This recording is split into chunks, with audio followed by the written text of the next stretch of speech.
for the Shop Report with Barbershop Jay.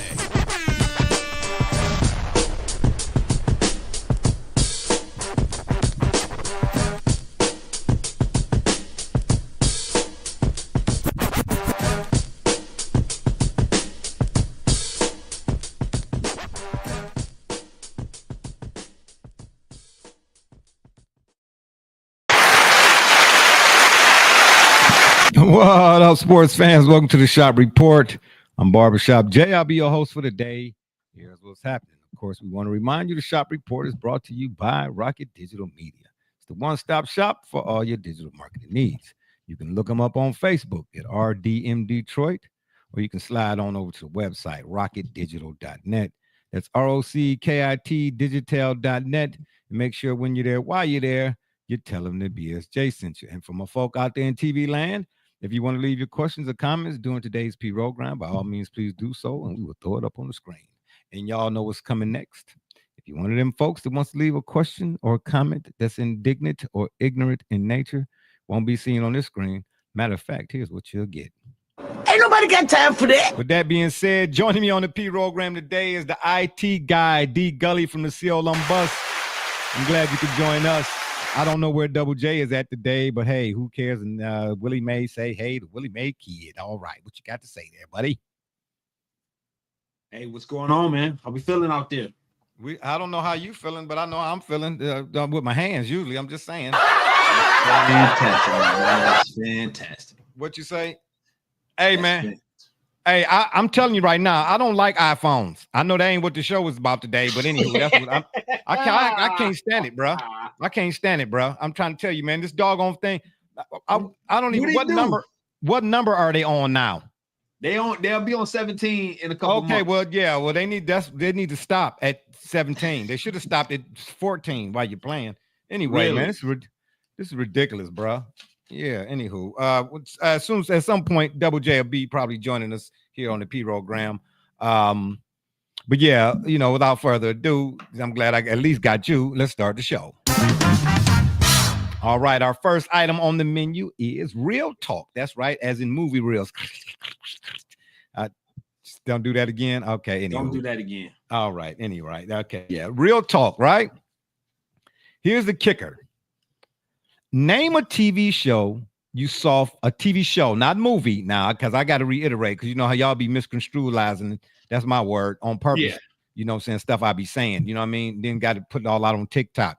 Name a TV show you saw for the first time, and that every time there's reruns, you run to the couch front and center. You got to see it. And seeing the reruns are like seeing it for the first, like you did when you saw it for the first time. I got a few. I got genres. The first thing that comes to mind. Hold on. Wait a minute. I said name a TV show. All right, cool. You got a few of them. What? Golden Girls. Oh wow! Did you just really say that? Golden Girls. Listen. Yes. That's a banger. That's a banger. Even as a kid, their humor and the intellect, it didn't miss me. And that was really good, because that's really remarkable, because maybe the weird stuff I was on perhaps, but it was that the humor, comedy, if it's written well, it don't have to always be so nasty or raunchy or what have you. Yeah, smart. Sinbad? Yeah. Yeah, like he don't have to be. He never had to cuss. He never had to go into the dirtiest clubs. He can go to the dirtiest clubs with his clean set and still tear him up. Still rock the house. Yeah, no question. Yeah. You got like a little delay on your end, man. Yeah. Yeah. When I say delay, like your screen pause as you talking, I can hear you talking, but it's not matching up with, you know what I'm saying, with your mouth. All right, I might have to guard the camera. I'm sorry, but I'm still here. Okay, no, it's all good. I got you. Yeah, I don't disagree with you on that one. I mean, Golden Girls, that's a heavy hit. I used to watch that with my grandmother or whatnot. You know what I mean? And it's one. I'll give you that. Shout out. I'll give you that one. I'll give you that. But here's one I got for you. Leverage. Yeah, boy. Yeah. And you know, yeah, bruh. Listen. Aldous Hodge, Timothy. Timothy Hutton. I'm gonna give you a little backstory on Timothy Hutton. A lot of people don't know. He was in a movie with George C. Scott. I think Yep. it came out in 1980. Okay. It was called Taps. Yeah. Bruh, if you have not, I'm to all my folks out there, if you have not seen Taps, you gotta go see Taps, bruh. Yeah. Oh my gosh. Oh my gosh. I was in here talking with my son earlier, and we was talking about heavy hitter movies and actors. You know what I'm Yep. saying? You know, and certain actors can play certain roles, whereas some, like for instance, could you see Will Smith playing the Equalizer? Could you see Denzel playing iRobot? Actually, I could see more of Will Smith playing Equalizer than I could see Denzel playing iRobot. But I don't want to be like a anti. But I get your point though. I do get your point. Yes, some guys to me are, I don't want to even say typecast or nothing like that, but it's just certain guys when we get to talking about it, like, I don't know, could you see them in that role? I don't know. But man, listen, Timothy Hutton is very underrated as an actor, and I don't recall him in a whole lot of movies, right? To be honest with you. But Taps, definitely, for sure. If you haven't seen that, go check that out. It's an old school movie, but you'll definitely get a kick out of it. That's for sure. But Leverage, man, bruh, every time I see a rerun, and I don't even know how many episodes. Do you know how many episodes there were in total? Like how many seasons? I mean, not episodes. I don't know. How many seasons? I don't know. I don't even know. I just know when I see it's coming on, I'm on it. You know what I mean? And it's like seeing it for the first time, bro. For sure. And you know, I thought the same would be the case for Suits, because I did like Suits when I didn't see Suits. You know, Leverage ran for 5 seasons from 2008 to 2012. That's it? Yeah. Hey, but you know what? Though, I'm gonna let you finish that point. But that 5-season number, I'm gonna come back to that because there's another show. There's another show that I think that's worthy of mention. Yeah, okay, that's cool. But I would have thought it was more than that, man. To be honest with you, I would have thought at least 7. Right. It was that good. You know what I mean? Yeah. It was that good, at least in my opinion. You know, but I thought Suits would have done the same thing. Like my daughter and I, my youngest daughter and I, we were now looking for something to watch, and we came across. Yeah, we were on Netflix or whatever they are, and I said, "Oh, you know, let's try this." And then the first episode of Suits, man, bro, we binge watched like, I don't know, like 30 up. I mean, we was up to like 9 o'clock in the morning, bro. I'm just trying to say. And you know, and then we just, because it was like the last summer or something, or maybe a summer or two ago, and she was here for the summer. Man, every day. I ain't gonna even, I probably shouldn't say this on national television, but I'm gonna do it anyway. Man, I think I called off like work a couple of days so we could finish, because that's how good Suits. Yeah, I did. Okay, it's out there now. That's how good Suits was to me. And I mind you, at this no, it was maybe 2 summers ago, because she's 17 now, so maybe she's like 15. Come on, bro, we talking about a 15-year-old teenage girl. You know, she ain't putting her phone down for nothing. You get what I'm trying to tell you? Watch this. Yeah. Bruh, she was not in her phone at all while we was watching. That's how good Suits is. Now that ran for 9 seasons. Huh? Did it? It ran for 9 seasons. Oh, that's right. Show did. No, I thought it was 10. It ran for 9. Like when I'm looking at. Okay, you know, Peacock had it 8 seasons, and I think Netflix had the 9, or vice versa. I think that's like that. Yeah, you could. Yeah, and they brought it back, but that's a spinoff. Yeah, I couldn't. That's what. But even the first 9 or whatever. I mean, I didn't watch all of them, but I tried to, like, you know, after we had sat through initially and watched it. You know what I mean? Let's say a year passed, whatever the case may be, and I tried to go back and watch it again. It just didn't hit the same. You know what I mean? Right. But Leverage, oh man, I'm front and center, bro. On the Leverage side, I'm just saying, bro. And what was the other What was the other one that you said? For me, it goes toe to toe with, which is widely regarded as the best series of all time. For me, it's Breaking Bad. What? Breaking Bad. I never watched that. Let me explain something to you about that show. With Bryan Cranston, ain't that Bryan Cranston? Yeah. He don't miss. Yeah, Malcolm in the Middle. Yes, he don't miss. That was a good show too. Turn, huh? Yeah, that turn exactly. That turn that he made from being a comedic actor in that way to becoming a drama actor. I mean, because he's capable, and you can see him in both roles, and he don't look out of place. But let me explain something to you about that show. One of the things that make that show special to me is that especially in the 21st century, especially with the way our culture and our media is overly sexualized and saturated. That show ran 5 seasons. And in those 5 seasons, there are 2 sex scenes, and no sex scenes happen in the first 3 episodes. That's it. Whoa. Run that back. Wait. Say that again now. The show only has 2 sex scenes. Okay. And they happen within the first 3 episodes of the first season, and that's it. Dang. Yeah. See, yeah. Man, that's go back to what you said about Sinbad, basically. You know, Right. like when find me a show that really that don't have scenes in it. You get what I'm trying to say? It's like that's par for, like, you gotta have that in order for the show to be a hit. Right. For that show to only have that amount, but run for how many seasons? You said 5? It ran for 5 seasons. Bruh. And was a hit. And it was a hit. Yep. Yeah. I mean, I saw it, man. I just never, you know, like you see it in the description when you're looking for certain shows to watch, you know, when you get like I said, Netflix or whatever, Hulu, whatever the ones, my kids got all that other stuff. And I'm like, oh, let's watch this. And let's watch that type of deal. I said, I would see it, but I was like, you know, and I would skip over. But now that you done said that, I'm definitely gonna go back and check it out. Yeah, no question. I'm gonna definitely go back and check it out. But for real, bro, Leverage, man, that show, bro. What did they do? Well, that's Dean Devlin. You know what I mean? So Dean Devlin, you know what I'm saying? He do his 1, 2, 3, 4, 5, 6, 7, 8, 9, and 10. But I'm wondering, like, man, what is it? I mean, what do you think that made the show so successful? Was it the cast, or you know what? Or a combination of that and the writing and such? It was actually during this time. It was actually rather refreshing. For real. Why you say? Because it isn't the typical tropes that you might see. Like at Leverage at that time, these guys are anti-heroes. They robbing the robbers, right? Kind of sort of a Robin Hood sort of thing. But it wasn't a buddy cop. It wasn't overly comedy. It wasn't overly dramatic. Yeah. It was, and they did a good job at giving each of the characters some sense of it was good character development, and like yo, I actually could care about this guy, or they actually make me hate him. So it was quick.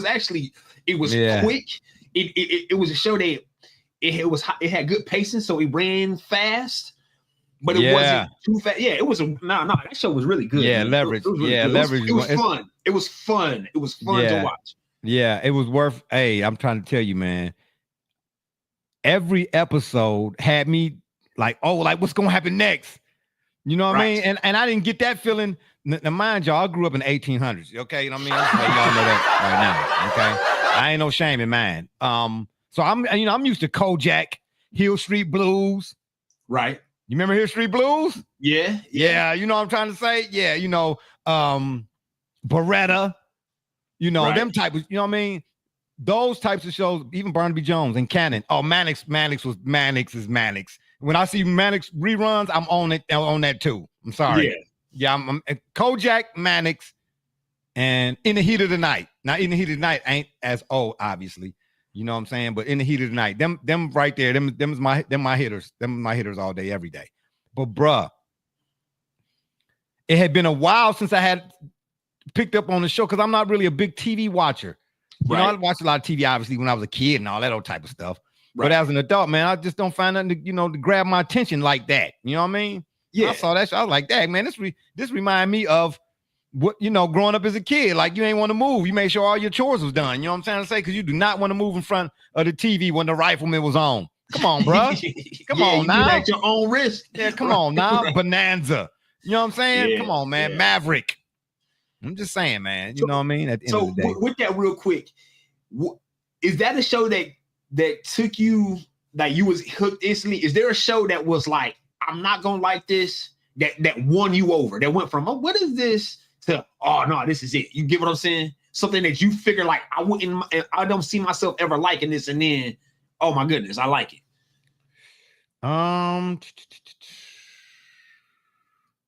Nah, anything I ever watched, you know, the first 5 minutes gonna tell me if you're getting 5 minutes more. Gotcha. You get what I'm trying to tell you? Okay. That's gonna tell me if you're getting 5 minutes more. But I have yet to watch anything that after the first 5 minutes I wasn't in it. Like, you know, for a minute I had YouTube TV. I had YouTube TV when it first came out, and it was like $25. You know what I mean? You could afford it. You know what I'm saying? Now it's $2,500. You know what I'm trying to tell you? Right. But you know, I like the idea you can pause it, you know, the live TV type of deal, you know what I mean? So when I had the YouTube TV, yeah, that show, I'm pausing it because I don't want to miss nothing. You know what I mean? And then on the even you talking about comedy though, even on the comedy side, King of Queens. Come on, man. Right. Come on, man. King of Queens, man. I don't know how they pulled that off. But what's his name? Something James, Kevin James, and Leah Remini. Man, Stacey Carosi to me, man. She always gonna be Stacey Carosi to me. What's Stacey Carosi? Why you call her Stacey Carosi? If you know, you know. Okay, here we go. Okay, always be Stacey Carosi. It's a family show, man. It is. Man. Listen, you talking if you know, you know. Nah. We're not doing no So listen. No so graphic keyword of the show, Stacey Carosi. What? Stacey Carosi. Who is Stacey Carosi? See, okay, all right, you'll know Stacey Carosi. But anyway, so I gotta Google Stacey Carosi. Is that what I gotta do? Stacey Carosi, bro. Okay, I'm not. Listen, Kelly. All right, I'll put it this way: Kelly Kapowski had nothing coming. Kelly got to do with this? Oh Kelly, my gosh, listen, man! Kelly Kapowski had nothing coming. When Stacey Carosi showed up, Kelly Kapowski had nothing coming. Who is Kelly? Now you listen. Okay, then if that's the case, what about? Just throwing Mary Hartsky. Maybe Come on, Melly Kapowski and Darlene Pelosi. Listen, Kelly Kapowski and Stacey Carosi. That's all I'm saying. People know. But I don't. I'm trying to figure it out. You'll figure it out, bro. You'll be saved by the bell too. Eventually. Oh my God. Oh, here we go. Okay. Anyway, we're gonna take a little 20-second time out right there because I'm gonna need one behind that nonsense that you just did right there. We're gonna take 20-second time out. When we come back, we're gonna get into some of this doggone finally get into some of this sports talk, and hopefully Double J is with us by then. But in the meantime, don't touch it. Put that dial down. All right.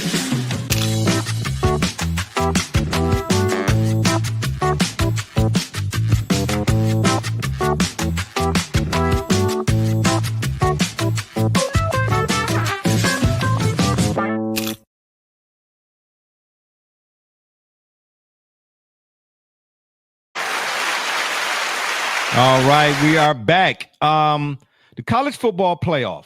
Yeah. All right. Here's the question. Has the 12-team playoff altered the way universities schedule games? And I was actually listening to Marty and McGee maybe last Saturday, and I was saying, wow, that's pretty interesting. Let me bring that to the forefront here on the P program. Has the 12-team playoff altered the way universities schedule games? And then I'm going to throw in something Deion Sanders had a lot to say. I didn't know Colorado's media day and all that stuff was already. Shouldn't it be like another week or two away? College media days and all of that? Nah, I mean, it's already the middle of July. Yeah, well, not really. You know what I'm saying? All But right. But yeah, I got you. Yeah, right. Yeah, I mean, right. We closer than we was 10 minutes ago. I got you. Correct. Yeah, we're gonna throw in some what Deion Sanders said too. But I'm asking you, in your opinion, has the 12-team playoff altered the way universities schedule their games? Because what's this whole deal about the SEC and the Big Ten, man? If you're not the SEC or the Big Ten, oh no, if you are the SEC and the Big Ten, then it has not. It is not. But if you're not the SEC or the Big Ten, then it certainly has. It almost you had to. If not, you wouldn't survive. You wouldn't survive. You wouldn't make it to as big as the playoff has expanded. You wouldn't make it there without having to reschedule, without having to think of those games. The SEC and the Big Ten with that playoff, it's more than comfortable because heck, they'll use the playoff to fortify their schools to get ready for it. Think about last year. Think about last year. Look at what they did for Ohio State. It was because of the playoff that Ohio State was able to get their ship corrected. I said after that loss to Michigan. After that third consecutive loss to Michigan, and tune themselves up and get themselves in shape to play in a playoff, right? Oh, well, here he is. Wow. Okay, got you. Yeah. Yeah, that's what you get. Yeah. A buzzer. You get a buzzer, bro. You know what I'm saying? He's so mad, man. Yeah, like no, this push-ups, creative control. Yeah, no creative control, Jay. Nothing. It's Vernon Maxwell. Like I'm doing it like Rudy P. Don't say that. I've been here. MF coming to you. Like Vernon Maxwell. I'm getting ready to put him in the game with 5 seconds left. That's what they finna do. Gully, obviously, I think you saw that in the chat there. There's got to be some preventative measures here. Right. What's the preventative? Okay, I don't even want to know. You know his little button. Blah, blah, blah, blah. I think that's what he put as the title and description today. Yeah, he did. Well, I didn't find out to the last hour, to the minute that I was sitting here like, what am I doing? So don't do that. Don't do this. This is what I'm saying right here. Yeah, exactly.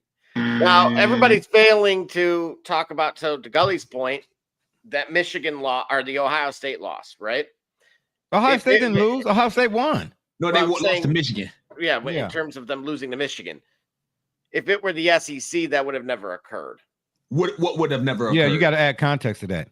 Well, this is why right now they're flying blind on it, because the Big Ten is saying, look, we deserve more in terms of, we'll call it for what it is, guarantees in terms of college football placements, because we play more for the conference that it means more. And look, I listen to SEC Network regularly, and then I'll have fun with this. If it means more, why do you play less? Oh, because quality over quantity. Quality with Vanderbilt? And I heard them trying to take some shots at the train. And the last time, Oscar Big Brother, Tennessee, what happened the last time you guys ran into the train? Right. Oh, my. Listen. Well, tell them how you really feel, why don't you? Look, my. Like, no. Don't cut above your weight class here. We may fight amongst ourselves, but I promise you this: we tear the roof off in this. Okay, so what I'm saying is, I quote Tupac when I quote Tupac when I say that the SEC benefits as a collective from knowing that, hey, no matter what you say, Georgia is with us. Alabama is with us. Wait a minute. I know. Okay, but Double J, no. Hold on. Based on what, the old way? Hold on, let me. That was giving it to him. What I'm saying, Double J, let me get him. 12 at week 13 cupcakes. Let me get him. Let me get him on this. Wait, week 12. Hold on, bro. Hold on. Wait a minute. I'm tired of all that. Cupcakes are cupcakes when everything on the schedule. They don't know about it. Yes, we do. And look what happened. You got sidewalk slammed the last 2 years. Now that we opened the thing up and you guys weren't guaranteed 60% of the spots. You've been getting dog walk ever since. Speaking of dogs, we euthanizing them out here. Okay, so hold up there. Slow it down now, King Wasabi. Here's what I'm trying to say. I get the SEC is still big dog, but I'm gonna say this. It's really more so living off of them Bear Bryant days, and them Nick Saban early days and at LSU and so on and so forth now than it was maybe 10 years ago. Here's what I mean. I don't know all of the teams that are in the ACC, and I don't break them up in the East-West Conference. I'm just talking about all the teams in the SEC. I'm talking about powerhouses.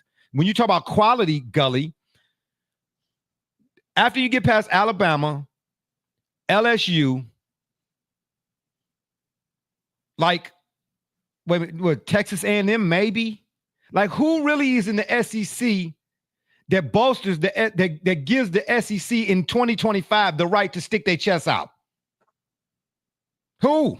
No. I'm gonna actually counter that with what they said. Okay. And on Paul Feinbaum while he was on vacation. No, he was on vacation. I'm not gonna fault him. Okay, yeah, well. And I've been on the show. So the gentleman that was hosting stated that, well, prior to those two, to your point about Bear Bryant, it had been a while since the Big Ten had won. In reference to, I'm not even Nebraska. As far as I'm not even putting Big Ten in this. I'm just talking. Name the teams in the SEC right now. And what do you mean? Like all of them? Just All give me all. I don't. Okay, you said Vanderbilt. Is Tennessee, Tennessee, Kentucky, Alabama. That's right. LSU, Ole Miss, Florida. Okay, so that's Georgia. Okay, that's not. It's probably a few more. But what I'm saying, Texas, Oklahoma, A&M. Okay, well, I'm not talking about there's some teams. They added some teams here recently. Yeah. Okay, now I'm not talking about the teams they added that came from other conferences. I'm saying that I'm talking about your traditional SEC teams. Okay. In other words, there's only maybe let me say it this way. If there are throwing a number out here, let's just say it's 15 teams in the ASC. I know SEC, excuse me. I know it's not, but let's just say it is, right? Maybe 4 of them are feared, if you would, because of the name. You understand what I'm saying? Like when your Alabamas come to town, that's gonna sell out. When your such and such come to town, that's gonna sell out. Again, this is not according to them. And this is I do see it the way that you're suggesting it. That we are suggesting that it's top heavy. That's what I'm saying. They're saying it's equal essentially across the board. This is where the Big Ten does need to do better as a collective. Because that's what I'm saying. As a collective, the SEC is not what it was here. As a collective, right now, the SEC is not what it was as a collective when Paul Bear Bryant was coaching Alabama. I disagree. I actually think it was more top heavy then. Because bro. He had that string of dominance. Okay. 60s and yes. Okay, let's fast forward a little bit then. The SEC when Philip Fulmer was coaching Tennessee with Peyton Mannings and the T. Martins and such. You get what I'm trying to say? The SEC had more teams that you were like, oh man, I'm not betting against them. I'm not betting against Florida. You know what I'm saying? With Chris Leak and Tebow. You know what I mean? They had more teams that were in national championship contenders. Let's not even say Paul Bear Bryant, okay? Let's go off in recent memory. Let's say when Ohio State and Troy Smith and them were going up against Florida and all that and got mollywopped, they did. I'm just saying, because I'm really not an Ohio State fan. But I'm just saying, the SEC teams then, you could go up and down the ladder. LSU was good. Tennessee was good. Texas A&M was lightweight good. Ole Miss was lightweight good. You know what I mean? Alabama was Alabama. LSU was LSU. They had more teams in the conference that were qualitatively speaking, Gully, heavy hitters. Okay. Now, what they land claim to now, they need to quiet, sit down, be quiet. Woo. They do. Quiet. Seriously, quiet. Because I look up and down that, and especially when we talk about parity and all that stuff nowadays, and all of these kids who don't want to stay, I don't want to wait behind Ridley at Alabama no more. All right. If I'm a 3-star even, you know what I'm saying? I'm going to Bowling Green or whatever, you know what I'm saying? Or I'm going to Hawaii, Colt Brennan. Now, I ain't making it in the league or what, I'm just saying, okay? And then let's not talk about my man from Boise State when they beat Oklahoma tight. And I know that wasn't SEC. I'm saying there's smaller schools that used to be smaller schools are now they knuckling up against these big schools. SEC can't claim the dominance that it once did. It cannot. Well, but okay, to your point though, and I'm good again. I'm referencing even the host of Paul just a week or two ago. You look at that. What we'll call that 3rd and 4th place, right? So you go back in the last 20 years, LSU went on a run, right? And won multiple titles. Yes. Yep. Under Nick Saban. Texas at least got the one with Vince Young. Right. Albeit they were in the Big 12 at the time. I'm about to say they weren't SEC. No, but it still now technically counts. Georgia, of course, has gone on a run. Yep. Saban went on a run. But so Georgia always been good, though, bro. So the last teams with runs came from what conference? Okay, but this is where I'm going to counter this. And Ohio State had runs too, though, and so did Clemson. No, they didn't. They won a title. They won a national. Listen, we talk about national title, BCS playoff, right? Now, bruh. Ohio State, as much as I can't stand them, every year that they have some sort of championship, we talked about this, remember? Every time they come up with a new one, Ohio State always wins the new one. Okay, so it took 10 years. In between the 10 years that Ohio State won the title, even though the Big Ten has won back-to-back national championships, within the 10 years, which conference won national titles consistently? I don't know. You asking me, and my memory is terrible. You have 3 years. But that's what I'm talking about. Hold on. You got 3 years of the Big Ten, right? You got 2025, 2024, and then you got 2014. In between that time, how many titles went to the Big Ten? How many went to the Big 12? How many went to the Big South? How many went to the Big Lots? How many went to the Big Green Pasture? How many went to the SEC? Look at he's bringing up now history. That was the old format. No, I'm bringing that was the old format. Okay, We're done with the 90s. We're done. So I'm bringing up. No, it wasn't the old format. Because first of all, because wait a minute. We were barbershop. Hold on. It wasn't that many moons ago. Ever since this NIL came into play, all of a sudden, all of a sudden, and what's that I'm hearing? Is that Big Papa? All of a sudden, all of a sudden, Georgia wasn't still elite. BIG 10. Hold on. All of a sudden, Georgia wasn't still elite. Yeah, because don't do that, Double J. Because remember, we was on here. They got 15 new starters on defense. They got 15 new starters on defense. Right, exactly. There was a former Ohio State player that had transferred from the SEC, brought up culture.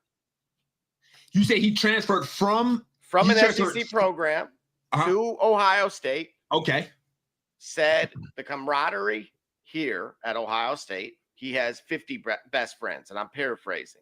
All right. But it depends on what their best friends is doing, though.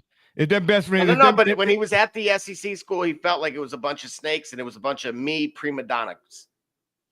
Does the SEC? So the Gully's point, if we want to, that is his experience that we can listen. That is his experience that I cannot at all invalidate. And if he felt like that, he spent it. He was in areas that we weren't. I cannot invalidate that at all. Okay, so let me ask a question. That being said, which of the last schools that won the title, which of the schools had dynastic tendencies? Georgia did, Alabama did, Ohio State won this national title, and now they have to continue to establish themselves in order to repeat. SEC still holds the schools that have the dynasties, that have legacies. They still ain't no more do. dynasties, bruh. All right. Okay. So let me throw this out here. Let me throw this out here. Mm-hmm. Let's talk about relevance or relevancy. Mm-hmm. Yep. Name the teams that are relevant today that were relevant however far back you want to go. No, set the rails for me. Okay, so then name the teams of relevance. Huh? And then listen, when I say name the teams of relevance, yep. I'm saying name the teams of relevance, and then let's find out which conference those teams are in. Okay, so name a team that's relevant outside of the Big Ten and the SEC. I'm talking about name the teams of relevance in the SEC and the Big Ten. Georgia, Alabama, LSU. That's 3. Okay. Big Ten, Ohio State, Michigan, and depending on what time Wisconsin want to show up. That's 3. Oh, absolutely not. Absolutely not. No, absolutely not. Oh, man, stop. Wisconsin ain't been nothing since Brett Bielema.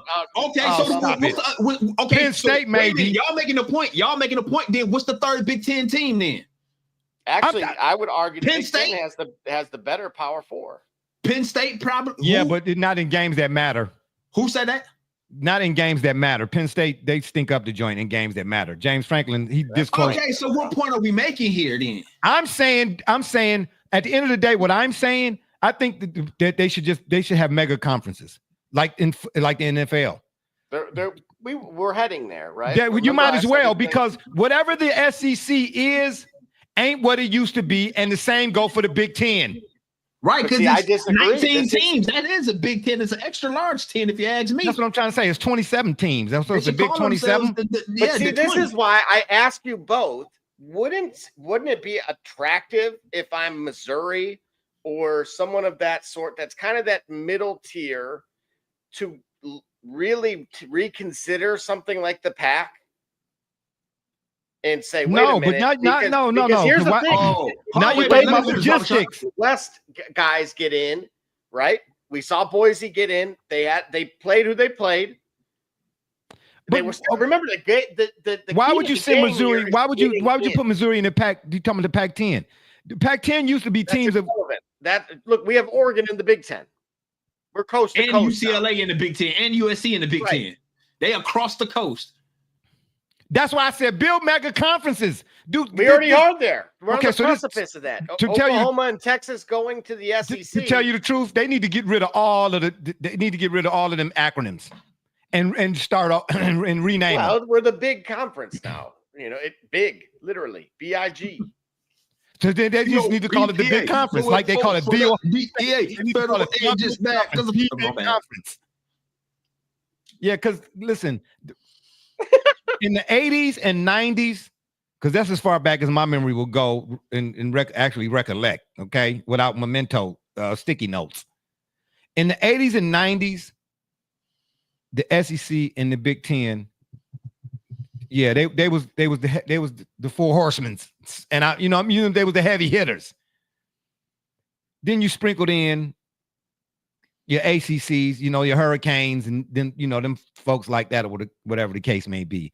But now, the Hokies were there for a cup of tea. Well, that was Mike Vick, though. That was because of Mike Vick. I'm just saying.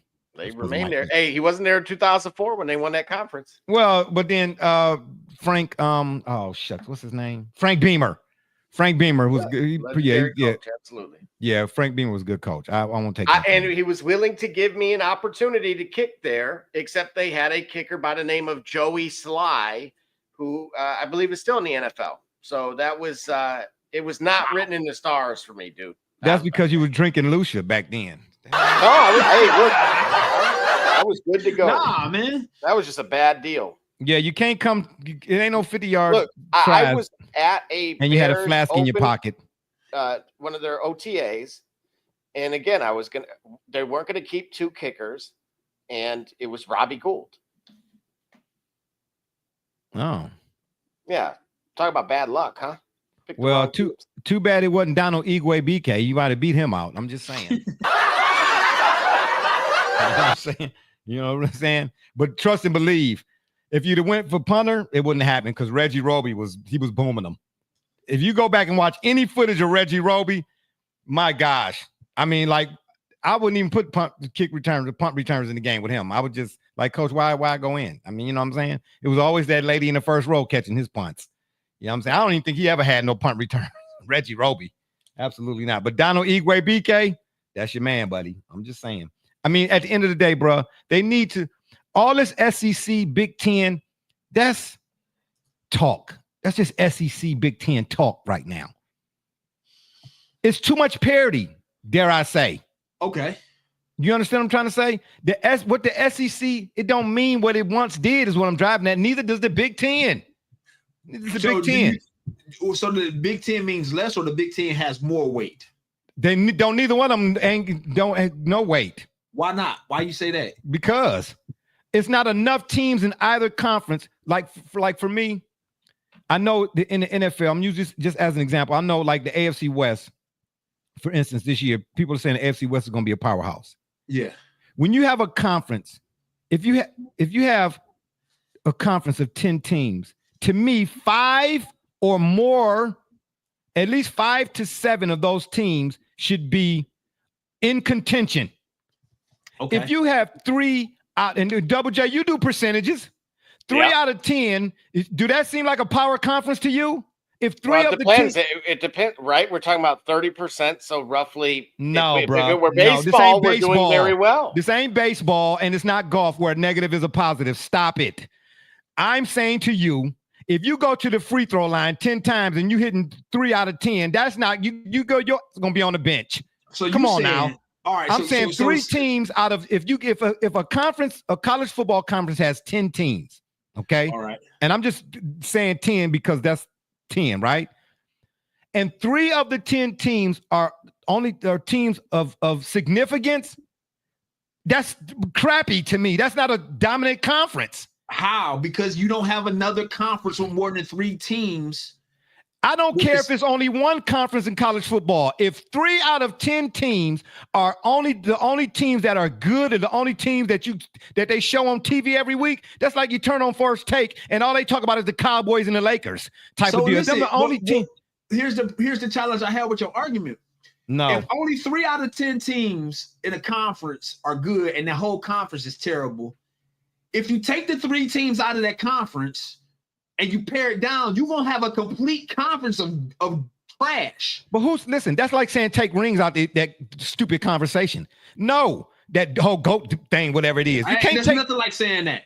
Okay, so let me because the question I have for you is what you talking about paring it down? So what I'm saying is you saying if a conference got 3 teams, no, if a conference is being held together or held up by only 3 teams being competitive, then the conference is terrible. No.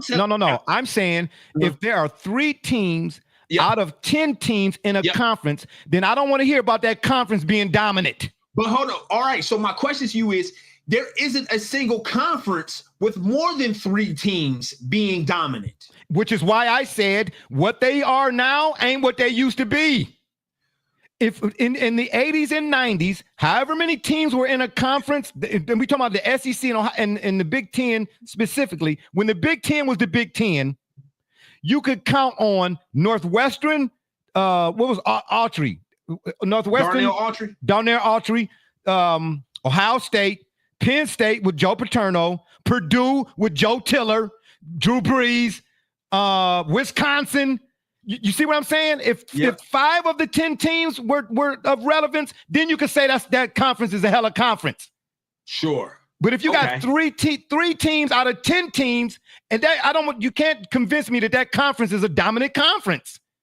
You can't. You have to have at least 5 or more.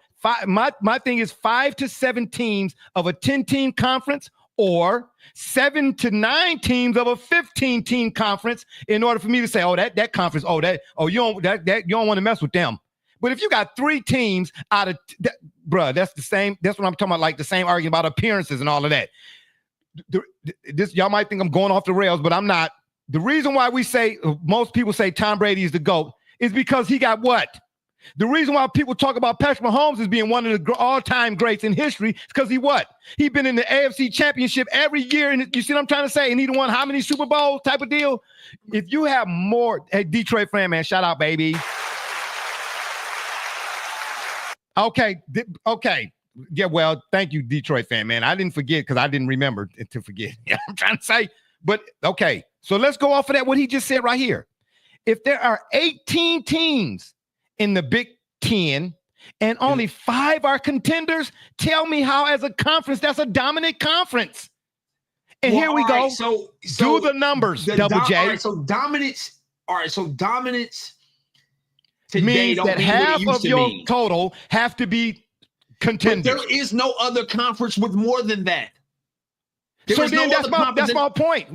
So that's why I said they need to rename it. Because now they're just living off the name. The Big Ten and the SEC are only that nowadays in namesake. Because when you look at the amount of teams in that conference that are contenders, I ask myself, how is this a dominant conference? When is the last time a team outside of the Big Ten and the ACC or the SEC won a national championship? That's a different conversation. Why? How is it? Wait a minute. Different. How? You just got through talking about championships. No, not even your breath. I said contender. Talking about championships, bruh. Okay, I'm leaving it simply on this. If you got 10 teams in a conference and only 3 are of relevance, that conference is not. I don't want to hear that conference can't poke its chest out as being a dominant conference. We've had a playoff for 10 years. Name a team outside of the Big Ten and the SEC that's won a national championship. I know there are, and that's bad for the conferences. What conference? Okay, listen. Okay, listen. That ain't the Big Ten and SEC. That's what I'm trying to say. That's why because when we separate the parity, when we add in the NIL money, and we understand that it's a much more competitive landscape than it ever has been, and maybe they don't look as dominant as they used to. It got to show up when they actually play. In the end, when they actually play, Big Ten won this national title last year. The Big Ten won that national title, and then we got to look to find out how many. Okay, so let me ask you this then. Let me ask you this. Okay. Still win. Okay. Let me ask you this: how many teams from the SEC, if the SEC is still to be a dominant conference, since you want to talk about the SEC that won the last national championships, how many teams from the SEC have won national championships other than Alabama and Georgia? LSU. 3 teams. How many Hello? Big Ten teams Listen. did it? How No, many okay, Big so- Ten? It's more than the Big Ten. Bruh, what I'm saying to you is, if you want to tell me a dominant conference, then show me where Ole Miss won a national championship. Show me where Missouri won a national championship being in the SEC. Show me where Alabama may won 3, but then Florida won 2. Vanderbilt won 1. There has to be in and amongst them 10 teams in that conference. Everybody in there, not everybody, but at least more than 3 teams should have at least 1 championship. If 3 teams of a 10-team conference are the only teams to win championships in the last 15 years, that ain't no dominant conference. That's just them 3 teams is dominant. That don't make the conference dominant. Right. So They come from that conference don't make them dominant, bro. So That don't again, make the understand what conference you're dominant. saying. So understand what you're saying. There is no There are dominant teams. There are dominant teams, but they're not dominant conferences. Are you saying there's no dominance in the college football landscape? No, I said there are dominant teams, but the conference is not necessarily dominant because So there are not no enough dominant of the- conferences. Bro, no, because So there are not enough then teams. that defaults to parity. What's wrong with parity? I didn't say anything was wrong with parity. That's what I'm trying. I didn't say nothing about. No, what's that's wrong what I'm with asking parity. you. So I'm saying that's what I'm asking you now. Is there anything wrong with parity? Because effectively, that's No, what we it's have. not. How many national championships has Clemson won? About as many 1. as Alabama in the last 10 minutes. Miami won 4 national championships between however many, 87 to early 2000. Did anybody call the ACC dominant? No, they said the But I Miami did ask Because Hurricanes. Florida State was winning too. But Florida here's State the didn't thing. win as many Anybody national from championships those as Miami. No, Florida State was in that conversation. Florida State was winning. Okay.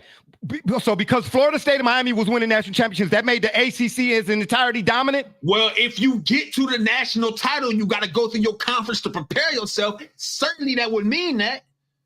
It would imply it. If the road to the all right, so if the road to Alabama winning a championship, so you mean to tell me? Bill, So you hold mean on. to tell me that that Miami in Miami's heyday, in the U and in the Miami that end up meaning Ohio State, they dog walked their entire conference. Bruh, you want to go Every look? time? You want to go look it up? Go Okay, so look that it up. conference was trash. I'm trying to tell you, the ACC was trash. There's no way the ACC is trash. Bruh, I was a staunch Miami Hurricane fan since Jim Kelly and Bernie Kosar. If I don't know nothing about college football, I know about them. I'm trying to tell you right now, the Miami Hurricanes were beating teams 38-3, 45-10, 51-14. That ain't no dominant conference. That team was dominant. That means they overrated. How they overrated? But when they got to the national championship stage, they was in the Bro, listen. No, it don't mean they overrated, bro. No, it don't. No, it don't. No, it don't. No, it don't. Wait. No, it don't. No, it don't. No, it don't. No, it don't, bro. No, it does not mean they're overrated. No, it does not. Because listen, yes, it does. Because you still got to any- beat the teams in the national championship. In any other sport, what you just suggested, in any other sport would suggest what you're suggesting is that Canelo Alvarez and Terrence Bud Crawford are overrated because they don't have no competition. No, they're not, because they're not in a conference. Bro. They're not in a conference. All right, fine. Here. So if you call them champions as far as them being ranked in the belt that they carry. So the WBC is overall trash because they dominate all that the is not a competition. conference. Show me the other team. That's an individual sport. Stop it. We're talking about the fine. collective. All right. So basketball. Okay. So when Purdue is when 10-4 Michael Jordan versus and the the Bulls SEC in the last 10 dominated, years. when Michael Jordan and Bulls dominated the 90s, winning 6 championships, 2 3-peats, and they were the only team to win a title for 3 years, and then with a gap with Jordan's retirement and 3 more years, that means that conference was trash because nobody could see it. What I'm saying to you is, I'm saying this then. How many teams were in the Eastern Conference? 15 to 16. 15. Yep. Out of all of those teams in the Eastern Conference, Michael Jordan and the hold Bulls on. dominated every one of them. Hold on. You trying to tell me that goes to show Jordan's greatness? You trying to tell me the Cavs are not championship contenders? No, that's what you were saying. No, I'm not. No. That's what I'm trying to tell you. You said Miami dog walked their entire conference, and the conference was trash because they dog walked everybody and dominated in the championships. Exactly. And I'm telling you, listen, based on your NBA Eastern Conference reference, the Chicago Bulls, the Cleveland Cavaliers swept the Chicago Bulls 6 straight times in the regular season that year. Michael Jordan won in the first round of the playoffs. So much so, Chicago dominated the Eastern Conference the way that Miami dominated the ACC. No, they did not. That's what I'm trying to tell you. The Bulls in the regular season. How didn't they dominate it? How many game sevens? Before we even talk about the finals, how many games? Once Michael Jordan and the Bulls started winning conferences, how many game sevens did they see in the playoffs? First of all, the first rounds and the second rounds. I mean, the first rounds was games. Going to 5 games. How many series clinching games did they see? I don't know off the top of my head. They never saw deciding game 7. Let me ask you this. Here's what I'm trying to tell you. What I'm trying to tell you is, I'm trying to tell you, bro, the Miami Hurricanes 1998 versus the Pacers. Okay, the Bulls dominated the Eastern Conference. Did you think the Indiana Pacers were championship contenders? Let's take the Bulls out to the side. Did the Indiana Pacers look like championship contenders? You just said, listen, they didn't get dominated by the Bulls, bruh. Did the Indiana Pacers look like, were they championship contenders? No. Were the New York Knicks championship contenders in the 90s? The Chicago Bulls did to the NBA Eastern Conference what you said Miami did to the ACC. How is the ACC overrated, trash as a conference, and the Bulls not overrated? If they dominated their conferences the same way. I'm going back to my original point. I said any conference that has more than 10 teams or that 10 teams or more in it, 5 of those teams or half of the teams in that conference have to be championship contenders. Now, if one of those teams is that much better than the other 4, that's different. But if 3 teams out of 10 are the only teams worthy of mention, then that's not a dominant conference. Okay, well then give us an example where that's not the case. That's what I'm trying to tell you. That's not the case in sport, is what we're saying. The SEC and the Big Ten have how many teams in them? Right, no, if any of them go 8-0, do they instantly become a contender, even if they weren't considered a contender that year? Vanderbilt, we saw it. They ended up in the top 10 at one point, ranking after beating Alabama.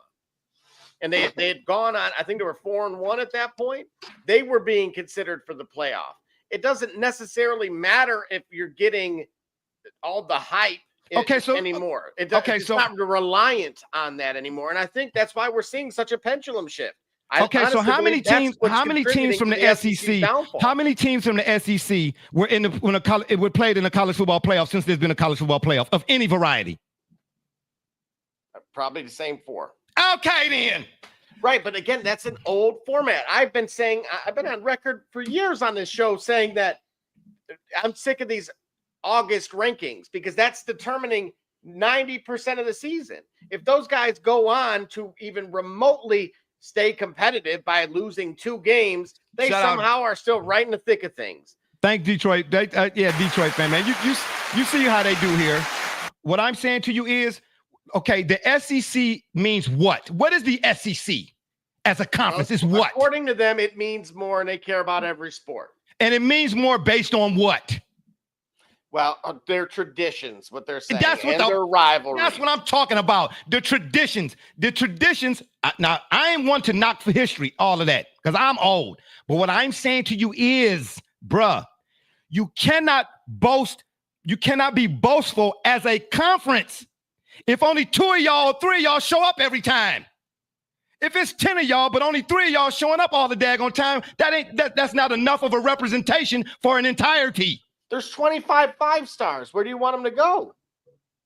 What that got to do with the team? I'm talking about the team as a contender.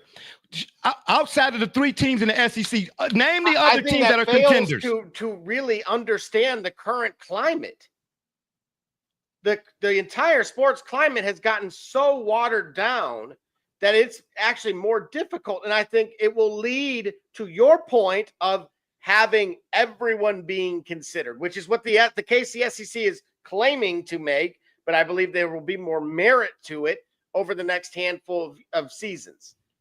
Because simply put, not a lot of people are going to want to sit behind X amount of players. People are seeing in the video game. You win 4 consecutive games and you got 28 transfers. Okay, well, look, I just said that. Nobody wants to sit behind Calvin Ridley now or Derrick Henry. They're saying, look, if I'm a 3-star recruit even, I just said that. If I'm a 3-star even, why am I going to wait a year when I really, for whatever reason, I might be a 3-star because some reporter didn't like me or something. I'm really maybe a 4-star type of guy because that happens too. So why am I going to wait behind? But there are only 10 to 15 contenders all of college football, and they are mostly in just 2 conferences, right? Thank you. But based on what? On what? In August and July? What makes a contender? We're saying? Now, remember, I brought up all those people that left the team and their incoming recruiting class, and you were like, malarkey. And because you didn't want it included in that top 15 that he's referring to. Okay, so then what makes a college football team a contender? At this point, I am all ears for this. I would say Gully, returning starters. You would probably say Gully. What makes a college football team a contender? How much money they pay everybody? Oh, okay. I'm just saying. Is it what you do on the field? Hey, I'll tell you what. If Sacramento State keeps this up, I'm just saying, bro. In my opinion, there are no more dominant conferences. No more. It's just dominant conference talk. That's all it is. There's no dominant conference. It's dominant teams. That's why I said they need to do mega conferences. That's what they need to do. What difference would that make? Because it would be more like a lottery. No. They need to do just like the NFL. And we're going to talk about what Deion Sanders had to say about the rules in the NFL. I'm in agreement with that. College football has now, especially with the NIL and the portal and all of that type of stuff, it needs to be some salary caps. It needs to more so mirror the NFL than what it used to. I'm in agreement with Deion on that. Absolutely. Yep. At the end of the day, it sounds like everybody's in agreement on that. At the end of the day, because if you look at the AFC, let's look at the AFC conference. Okay. So if I give Bryce Underwood $10 million, like Michigan did, and now mind you, the whole team is supposed to get what, 20? I don't know. I don't know what the actual number is. So, but let's just say you use the NFL as an example, right? The going rate of a quarterback right now is about $50 million. You can thank Deshaun Watson. That's a dig. He literally became. Hey, look, no, he is literally what every starting quarterback is using as the measuring stick, the barometer. Yeah. Okay, yeah, all right, okay. It is what it is, and so look, the Haslams had to give it to him. Yeah, well, I mean, now we be talking about money, man. I don't question the monies because the guys who names on the check. This is what's going to happen, right? Because this is what happens with the NFL. As soon as your production declines, now what happens just like in college now versus the NFL, you bench Kirk Cousins at $17 million or $47 million, whatever the number is. Now you have that hanging over your head and you can't use it for said 5-star. Yeah, well, guess what? I don't feel pity for nobody with self-inflicted wounds. You did it to yourself. Oh, well, whoop-de-doo, move on. Okay, and that's your fault. I'm supposed to build a team. How are you going to distribute that knowing you have to work within the same number as everybody else? Well, you got to figure it out. You got to figure it out. Like every red-blooded American had to do on some level. You got to figure it out. When you get a flat tire and you don't have roadside assistance again. When you get a flat tire and you ain't got roadside assistance, you got to figure it out. Okay? I would say this. I will disagree with the salary cap because that benefits owners and ownership. And what we're seeing right now, yeah, but there does need to be some regulatory. There need to be some regulatory measures. Damn. You know what? Know your value. No. That's the key. No. Hey, look, that is the key right here. If there's one lesson to learn, it is know your value. And if somebody's willing to pay you more, bye-bye. Loyalty one way is stupidity. Well, we teach that to our kids. That's every kid growing up in America. So then why would I allow someone to to suggest that I would love to give you more, but now I cannot. Because guess what? If that kid, know your worth, I'm not knocking that, but it's two sides to every coin. All right. What if you're playing football?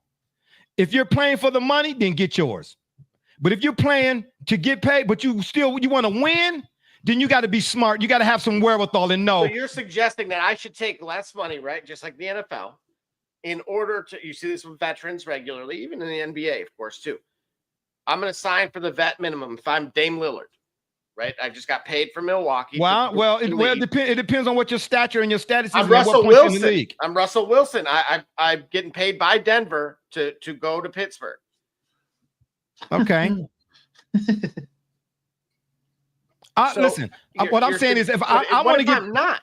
What if I want to get 3-star? And I'm like, hold on a second, bro. You're telling me you gave Bryce $10 million, and so now I gotta eat. I gotta EBT.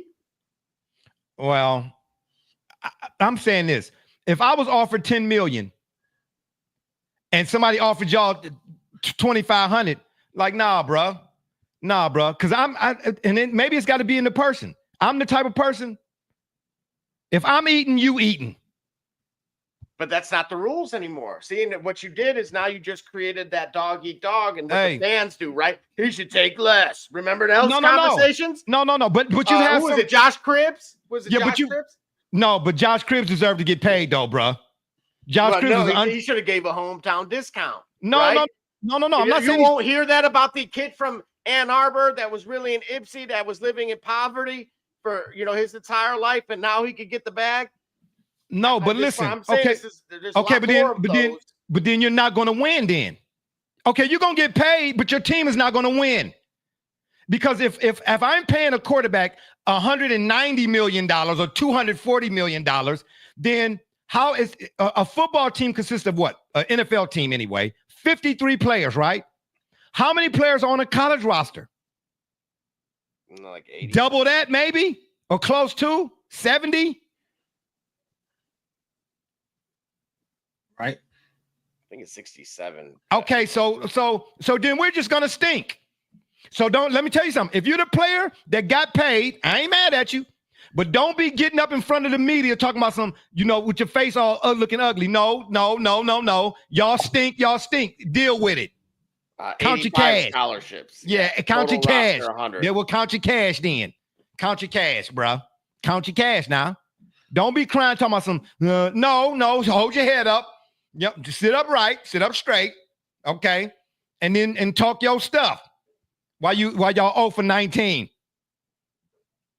Because do players, the point is, you can get paid, but do you what part of getting paid do you want to win? Where do that? Because if that don't, no, look, that's the current.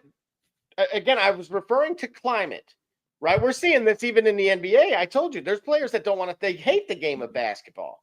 Of course, check. It is a job. I mean, that is in theory. Like that is not in theory. That's literally their employer. Okay. That is their job. How many of us want to talk about work outside of work? Well, it depends on what you do. Okay. You'd think hooping wouldn't be, yeah, I'm just saying. You know what I'm saying? Hey, there's an athlete here that I think throws a monkey wrench in this whole entire situation, and we was gonna talk about MLBalk, but I'll save it for then. But if y'all keep going, I'm gonna have to bring it out now. Well, then bring it out now. Yeah. What do you Paul Screens? Well, hang on. What about him? He got paid at LSU, #1 overall pick. Right. He's got Livy Dunn. Okay. He's got Livy Dunn. I'm adding it twice. But he is trapped in a situation where that team has hold on, wait. Because we want our kids to play. We want our kids to be champions. We want our kids to play for the effort and the love of the game. We want all of that. We want them to be able to have a passion for wanting to be the best and compete amongst the best. And he is in a situation where the Pittsburgh Pirates have no vested interest in fielding a team around his prime years are going to be spent on a team that will not build around him. How long was his deal? How long is that rookie contract? I don't know. I think he got 3 more years left. I don't know. You don't think he's going to command some Bobby Bonilla type money? He's locked. What I'm saying is he's locked into a contract right now. and that team is in the shape that it's in, that the best that he has is going to be spent on a team that won't field a winner. And yet I'm hearing more. You want to talk about how the young man's handling this? I heard more in the last 24 hours about his significant other and being denied her getting. She was trying to buy Elvis's old house or something in New York City, or Babe Ruth's or something. Mm-hmm. And the homeowners association shot her down. Okay, so let me ask you this. I'm saying that because I've heard more about her than I have him. Well, you don't say that about when Taylor Swift be talked about all the time. You be over there shinning and grinning.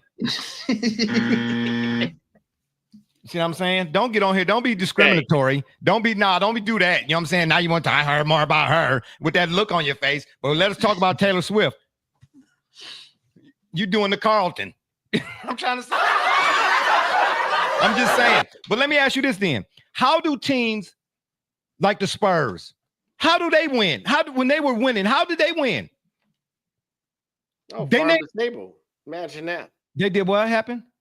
Farm to table. They drafted well. Oh, okay. Well, but what type of conversations? Look who they went and grabbed, right? They went and had a guy like Tony Parker, right? To get a guy from France to go to San Antonio. Unless he likes him, as Charles Barkley has said it, and I got cousins on there. They don't hey. We're not talking about that. Hey, we're talking about basketball, not football now. We're not talking about defensive tackles. Oh, this guy right here, man. We're not talking about Michael Dean Perry. My point is, and again, Manu Ginobili, Tim Duncan, right? The Admiral, just to clean this thing up a little bit. The quality of in the character of the individuals, which what they do off the court, I'm referring to on the court, and getting that to mesh and fit, it takes a special individual. Ask Jerry Krause how difficult that is. Ask, obviously, Jerry Buss how difficult that is based on the environment. Okay, so, but at some point, there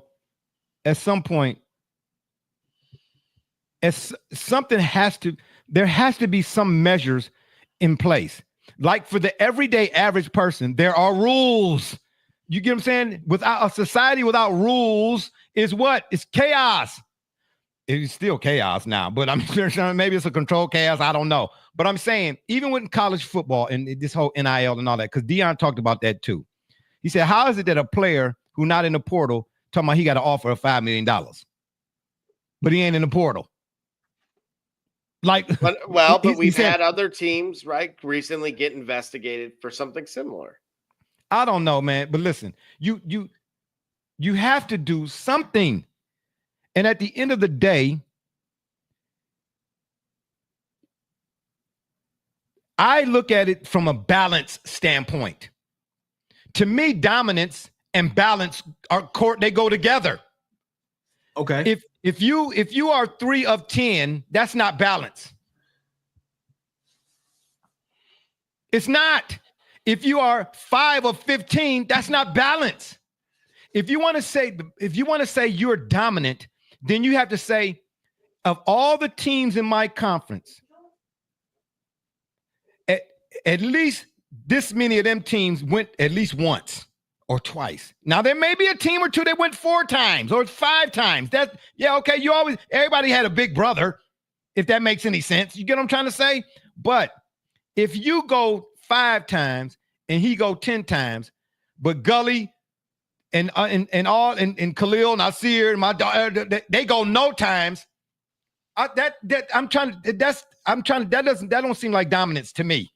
Maybe I'm missing something. Maybe we should be doing Common Core math. You know what I'm trying to say? As opposed to 1 + 1 still equaling 2. Yeah, I'm trying to say everybody wants it to be more than what it is now. I don't understand how that's dominance. If you look up the definition of dominance, please somebody do that for me, because it's been a while since I looked it up. Maybe it's 2025. They always add, there is a such thing called addendums and such, you know what I'm trying to say? So in revisions and whatnot. So maybe they done changed what the definition of dominance is. Okay. I don't know. Individual dominance is different from team dominance. Okay. Is what I'm driving at here. I don't think that the SEC and the Big Ten are dominant conferences in college football anymore. Even though my memory still it fails me more often than it don't or do. I don't take that on than it was in the 80s and 90s. All right. I'm saying there were games last year where Jackson Dart don't make a mistake here or there. Ole Miss in the conversation. There are games where Missouri, with the guy who played Missouri, I liked him. I can't think his name. That they don't make a slip here or two or there. They in the conversation. That's what I like to see. You know what I'm saying? How often do the others get to maybe not even the championship, but how often do the others win at least 7? How often do the others not end up in the toilet bowl? Toiletbowl.com. That's what I'm saying. If 3 of your teams are always in the college football big dance, but the other 7 are always at toilet bowl, wipe your backside, HomeDepot.com bowl, bounty quicker picker upper, then yeah, but see, okay, so I'm going to counter this, right? Other leagues have depth, which is the parity that you're referring to, and you talked about the NFL a few times, but they don't have any heavyweights. Who? So again, what are those leagues?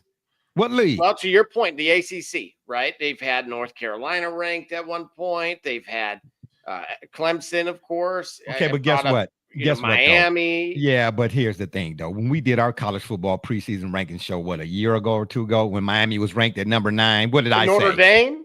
What? Oh, my gosh. Oh, boy. Really? Well, no, look, right? Oh, who's a contender? We just listed 5. That's more than what conference is Notre Dame in? The ACC. Since when?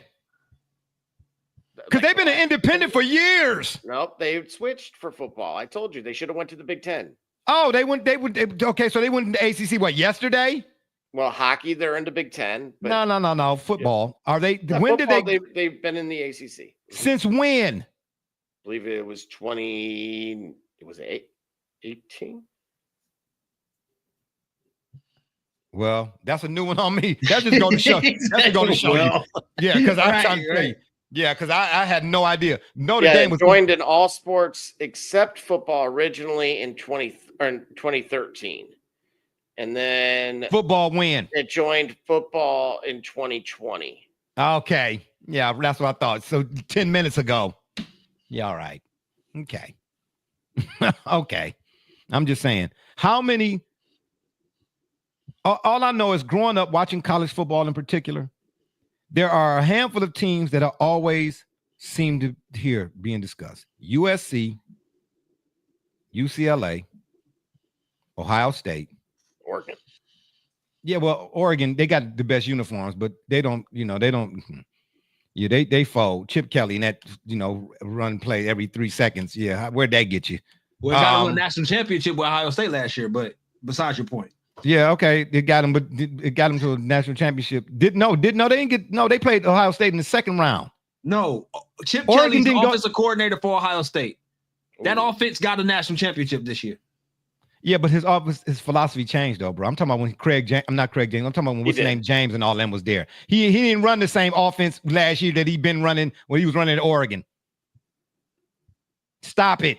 You sound like Deuce Staley. Stop it. Yeah. Okay. Yeah, but he evolved as a coach. I'm not knocking it. I'm not knocking it. I'm not. Yeah, you have. Yeah, because guess what? They told him. They said, we want to hire you. You're telling us you want depth, but not dominance. Or I'm sorry, but no heavyweights. So listen. Listen. So the concentration of power you're going to have equal. You're going to have heavyweights. You're going to have that. But matter of fact, Gully, I'm gonna go back to the boxing thing you did. There was a time in boxing where which division carried the sport in its entirety? Yeah, okay. Yeah, right. Right. Yeah. The third best odds. Yeah. Which division carried the sport of boxing in its entirety in the 80s and 90s? The heavyweights. But you could go to the light heavies, the super middles, the middles, and the welters, and still find enough. Man, we had Costa Zoos, you had the Mickey Wards, you had the Turo Gottis, there were other. But that sounds like a Boise State. That sounds like a Miami Hurricanes. No, that doesn't. You're not hearing. You asked me about which of the conferences, like, are there going to be some guys that some teams that are going to be more dominant? I mean, or more like heavy hitters? Yes, I'm saying the heavyweight division was the division that carried all of boxing once upon a time.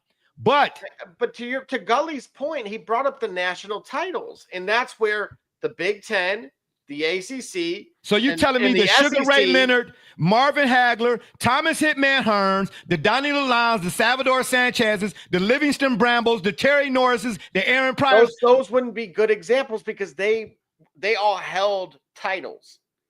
They were all great and respectively. But if you would have said Meldrick Taylor held a title, who was the number 10 welterweight? Meldrick Taylor held a title. Well, I'm saying for the most part, a lot of the individuals you referenced, there was a lot of silverware and hardware that they were competing for. But in their respective divisions, was it looked at like the heavyweight division once was? No. I'm talking about the divisions, the welterweight divisions, the lightweights, the flyweights, all the divisions all the way up to heavyweight. Heavyweight was the top dog. But you had in other divisions enough guys that made those other divisions still relevant. So wait a minute. I'm gonna run. This is where goes right back to what I was asking you. If you were a middle player at that heavyweight division, wouldn't it make sense to change weight classes, or in this case, go to another conference? Because if you had enough of them, that substance that you're referring to should actually be there. And then there you could crash the party. If I'm a 3-star recruit, I'm not sitting behind Derrick Henry. I'm saying the whole team. I'm saying if I'm Missouri, who's going to keep getting overlooked, I'm constantly ranked 21, and unless I go perfect, I'm not getting into the college. But I'm going to tell you why Missouri went to the SEC, though. Because the SEC is still living off of its ... Missouri said, if we go to the SEC and win 8 games, we'll be looked at more favorably than if we go to the whatever division Ohio University is in and win 12 games. You know why? Because listen. Did not the University of Hawaii, maybe 1 or 2 seasons when they had Colt Brennan, how many games did they win? A lot. And by today's standards, that's where I'm going to disagree. By today's standards, Hawaii with Colt Brennan would get into the playoff. No, listen, and not without question. They could be playing booty cheeks. Not without question. Not they would get in. It didn't matter. Not without question, bro. They could be. Listen, it just this past season when the playoffs first started. Who was the team towards the end they were talking about? They could be in, but then they could be out, and they had more wins than somebody else or whatever the case may be. I can't think of the team. It was a less. But listen. It was no question about Alabama with 2 losses. It was all kind of definitive still. Oh, you don't think Wyoming with Josh Allen would have got in? No. Oh, bro, come on. No. Then you know what? Playoffs? Yeah. Playoffs? No, he wouldn't have got in. No, and this is why it needs. And I watched Josh Allen at Wyoming. Expand it to 18, and because I've had enough of this. You got to let them in, because otherwise, to your point, dominance or depth in the combination of the two. Because even if you were to put them together, guess what? You take the top 5 from the Big Ten, the top 5 from the SEC, you throw them in one, somebody's going to end up 8th or 9th. You're going to be like, we don't really take them seriously anymore. So either have it like Champions League, where you have them rotating, meaning the bottom 3 get kicked back to their original conferences. The top 3 go up the following year. Somebody's a soccer fan. Yep. And guess what? That's how you're going to establish the true champs. I'm saying this. I'm saying the SEC as a conference does not have the significance that it once did, and neither does the Big Ten. That's what I'm saying. That's all I'm saying. I'm arguing on behalf of the Big Ten, of course, clearly. What are you arguing? We are coast to coast, sir. We have never been more relevant. Completely disagree. Okay, y'all relevant because y'all fly United. We have the birthplace of college football. Okay. Oh, wow. Okay. Thank you, Red Grange. Whoopie-doo. Okay, right. Yeah. We Fritz also Coleman. took a train, coincidentally, Yeah. to South Bend, taught them how to play. Okay. But Notre The Dame University of Chicago, who had it not been for the Notre Dame Rothschilds, ain't would have really still been really in the good. conference. Notre Dame ain't really been really good. Like you would put your money down with no hesitation on them, no matter who they was playing since Lou Holtz. Okay. Well, I'm actually going to be over there tomorrow. So Okay. Well, then tell Lou I said what's happening. Tell Lou I said what's happening because the Catholics versus convicts. Yeah, that was Lou Holtz. Don't tell me. Mm-hmm. I'm telling you right now. And that's the ACC now. What's the problem? That's your ACC. That's not my ACC no more. My ACC was Bernie Kosar and Jim Kelly, Andre Johnson, okay, Devin Hester, okay, Edwin James, okay, McGahee, Clinton Portis, Bob Marley's son, the Thumper, Rohan, Ray Lou. Don't make me go down. Leon Searcy, Wesley Carroll. Look that name up. Don't do that. Don't do that. You don't want to do that. You don't want to do that. Don't do that. This ACC lost to Georgia Tech in ugly fashion. Yeah, but remember the general? Who was it? The Heisman himself coached at Georgia Tech. You mean the General Lee? No, I'm talking about John Heisman coached at Georgia Tech. Who'd you say? John Heisman. Does that sound familiar? Ring a bell or a trophy? Bruh, John Heisman played in 1759. You're the one on the history lesson. I wasn't born until I'm telling you about Saturdays in the South, and you don't want to hear about it. I wasn't born until 1760. Get it right. I can't talk to you about what happened before I got here. We're going to take another break. When we come back, we're going to talk about what Deion Sanders said. Then we're going to get into some of this MLBalk and finish college football talk. And then we're going to get, you know what I'm saying? These people are tired of this. My gosh. It's K Cunningham, and you watching the Shop Report. I'm Homie Diallo, and you watching the Shop Report. My name's Chris Murray, and you're watching the Shop Report. Oh, you're Jay Knight, you're watching the Shop Report. It's Max and Key, you're dropping in on the Shop Report. Barbershop Jay, Quentin Hines, Super Bowl champion. I'm ready. Let's do it. I'm on. Hi, I'm Mars Man, works at Mercury Stadium, and you're watching the Shock Report. Hey, I'm Billy Butler, and thank you for watching the Shop Report. Hey guys, I'm Les Norman, former Kansas City Royal, and you're watching the Shop Report. Commander Brown, Detroit Rivers Mountain Training, and I'm watching the Shop Report. Hey, this is Doug Flynn of the New York Mets. Well, a few other teams, of course, too. And you're watching the Shop Report.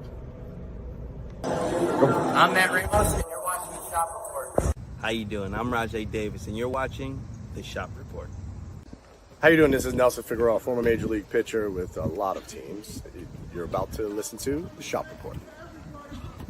Hey, this is Howard Johnson. You're watching the Shop Report. Hi, I'm Heath Bell from the New York Mets, and you're listening to the Shop Report podcast. Yeah.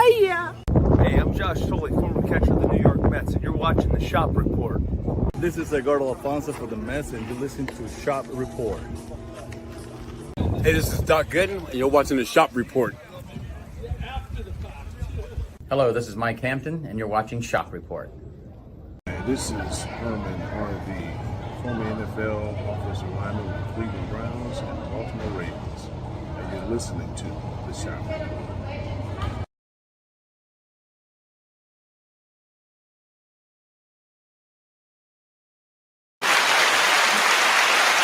Up a little premature on the button. We are back. Okay, so at the end of the day, what are we saying about the conferences in college football? What are we saying in general? What should they do? I'm saying, like I mentioned before, about the NFL, the AFC. In the AFC conference, right, you obviously have divisions, East, North, South, and West, right? Yeah. The AFC conference, how many teams total are in the AFC conference? 16, right? 16, yeah. 16. Yeah. Of those 16 teams, how many teams have we seen? Let's ask the bettors that in any game you will put your money down on that team and be like, ooh, they could beat them. How many teams of relevance in the entire AFC conference? We already know the Chiefs, right? We say the Bills, right? We say Baltimore, right? We say Cincinnati to some degree with Joe Burrow, right? Correct. Yeah. Okay. That's 4. Then we go, where we at? Who else in the East? You could even say the Dolphins maybe with Tua to some degree, right? No. Going once. Beyond the all right, so the Chiefs, Ravens, Bills, Like you said, Chiefs, Ravens, Bills. Yeah, you could. Right. The Dolphins are on the way. Yeah. What about in the South? In the AFC South? Texans? The Texans, yes. Okay. Absolutely. So, yeah, it would be about five. Nobody else? West, I don't think nobody. Well, I mean, I would probably bet on Jim Harbaugh. Okay, so that's what I'm saying. You're right. The Chargers. Okay. Coming up, like if we're looking at this season, but trying to stick to your point without trying to make it another issue. Right. The Chargers, the Broncos, definitely the Chiefs, right? Can we still? I would say whichever division, because usually one of them is more up for grabs, is a little bit more vulnerable. Okay, that's usually like the AFC South, but I'm saying typically. Yeah. Typically, the AFC North, pretty much Bengals, Steelers, and Ravens typically are always you like, okay, you know, you could see any one of them three being in the playoffs, is what I'm driving at. In the East, typically, well, before Belichick left and all of that, it was the Patriots and the Bills. And then maybe I guess you could still maybe kind of sort of throw in the Dolphins, maybe. In the South, who I don't even can't name, the Colts, the Texans, the Jaguars, and no. Then again, you got the Chargers, the Broncos, and the Chiefs. Yep. So your top 7 that made it just were Kansas City, Buffalo, Baltimore, Houston, LA Chargers, Pittsburgh, and Denver. See them? So you see what I mean? That's the college football. They need to go to major conferences, bruh. And they need to go to mega conferenons, bruh.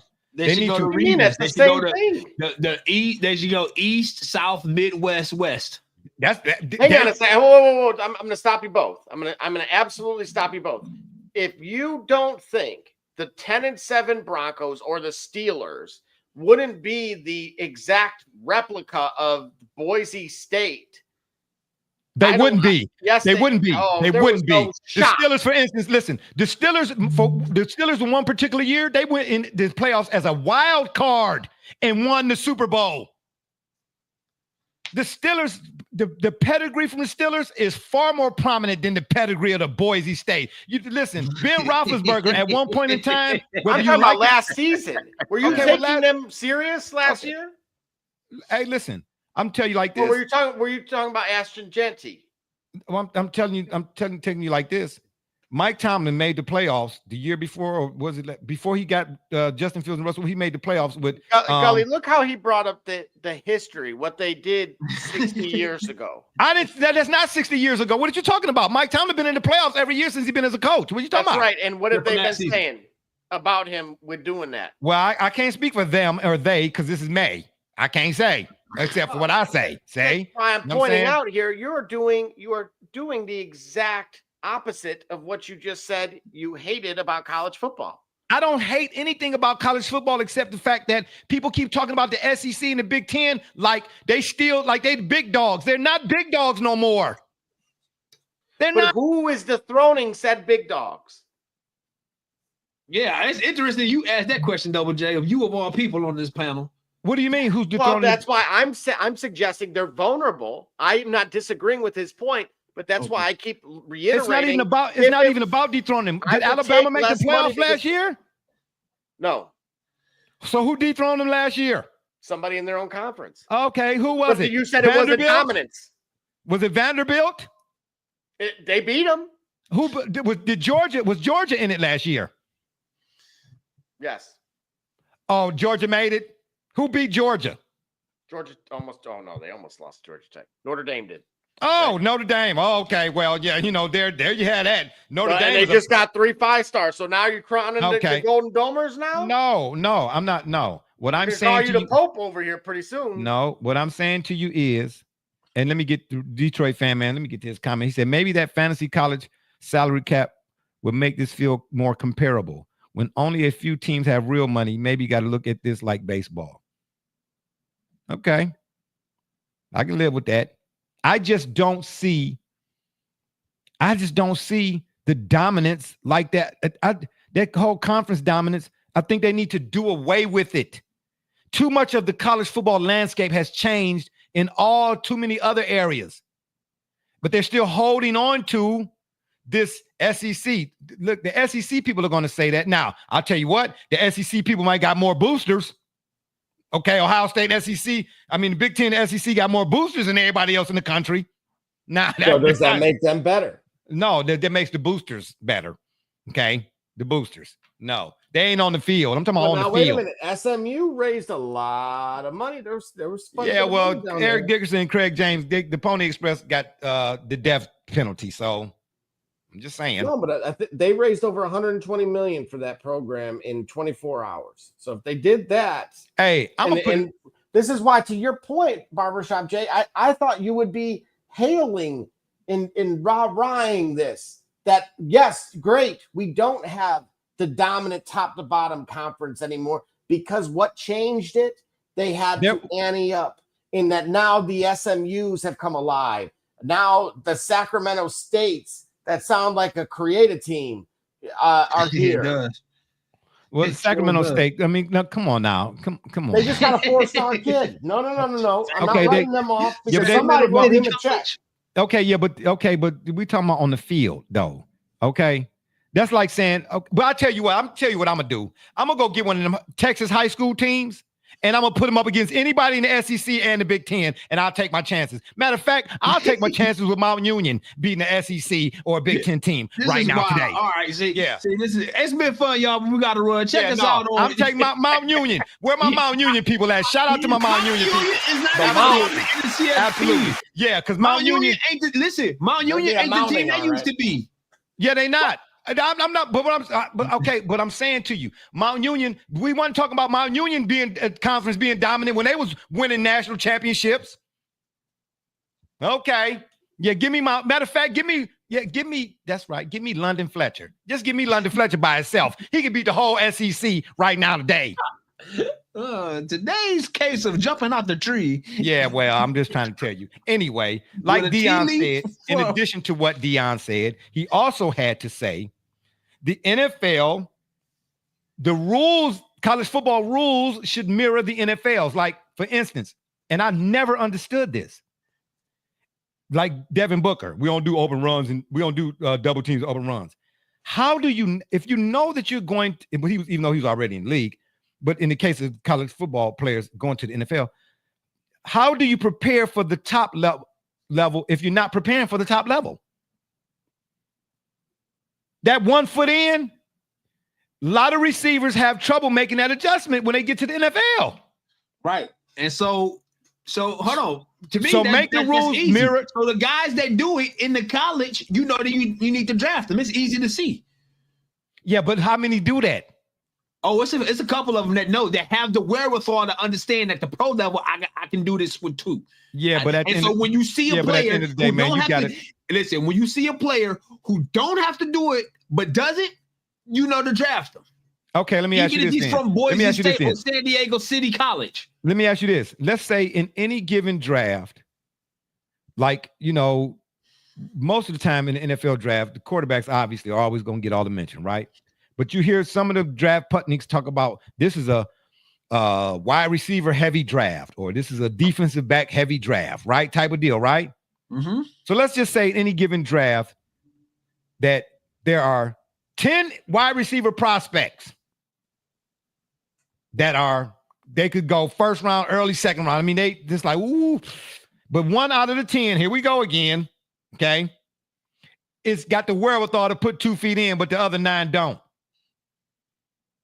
If you teach a guy professional, if his goal, like when Khalil and them first started hooping, he said, Dad, I want to play basketball. I said, okay, it's 2 avenues. You want to be a recreational baller, or do you really want to try to get an opportunity? If you really want an opportunity, then there's a certain path. There's a certain work ethic in the path that you got to go. If you want to be a recreational baller, we'll get you a couple of nice pair of shoes. You know what I'm trying to say? Get to have you stretch a little bit and just send you to the park. You know what I'm trying to say? If you're trying to get to the NFL, then give me NFL requirements, because I guarantee you this. Now, I can't name no names because my memory is bad, But I guarantee you this, I bet you find a few, more than a few receivers who are top college prospects who prior to a draft were working out with professional wide receivers. And they're doing that in preparation for getting ready for what they're getting ready to do. The college football landscape needs to change in that aspect. I am in total agreement. Make the game in that, it's like time clock management and stuff too. Make the hash marks even. Make the hash marks NFL type like hash marks. That adjustment period for a rookie at certain positions. I ain't saying the quarterback position because the quarterback position entails a lot more calculus. Okay. But certain positions, let them do NFL, make it so they're already prepared for the NFL so that transition or that adjustment period is this like this instead of like that. And then some guy being by NFL standards a bust. Like, oh man, guys like Double J, you know what I'm saying? They'll take the plus 700 on the guy. Hey, man, before he gets yeah, because that's what Double J, that's what Double J do. That's what he do. Oh man, this guy, and you know why I say that, Gully? David Bell. Remember we heard, David Bell. You know what I'm saying? Well, like Anita, you can ring his bell because his bell is rung. I'm just saying. You know what I'm saying? Where is he at? Okay.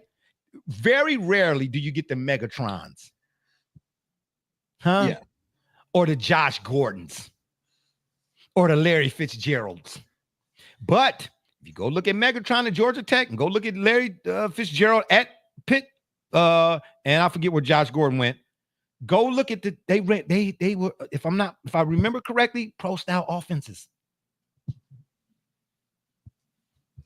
That's why, show me when Megatron got to the NFL, how quick, what was the learning curve? How quick did he pick it up?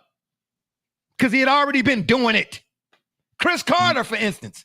Yes. Couldn't stand Ohio State football. Still can't. But when Chris Carter, man, there was no better toe-tapping sideline, toe-tapping receiver than Chris Carter. But go look when he was at Ohio State. He was already doing it. Come on, bro. Go even on the defensive backside. Sean Springs. Right. He already had that technique. That's why when Sean Springs got to the league, man, ask Buffalo how bad they wanted him. And where did Darrelle Revis go? Didn't he go to Pitt too? Oh, and everybody quiet on the set now, huh? Detroit fan, man, help me out here. Since the other Temptations, you know what I'm saying, they quiet now. You know what I'm saying? Yeah, I'm David Ruffins, and these are the Temptations. I'm just saying. Yeah, college football. Why they talking about this NIL port, all that? Do that. Change the rules. Bring them hash marks in to NFL hash mark distance, whatever, measurement. And then make that and so get the same 5 teams year in and year out, because naturally, as we're talking about players, we're talking about what Deion said about making the rules mirror the NFL rules. We're talking about 5 teams. And what Deion himself has failed to realize is that go ask Jerry Jones how that's working out. Man, Jerry Jones, because he doesn't know what he's doing anymore. Correct? Oh, no, true. No. So guess what? When your university now operates like that and you have the wrong people in charge, well, guess what? Just like the NFL, you're going to get the same handful of teams that know what they're doing, that don't make irrational changes, and then you're going to have those perennial cellar dwellers, just like you do in the NFL. Well, listen, we want to talk about actual parity. And listen, you can't have yin without yang in life.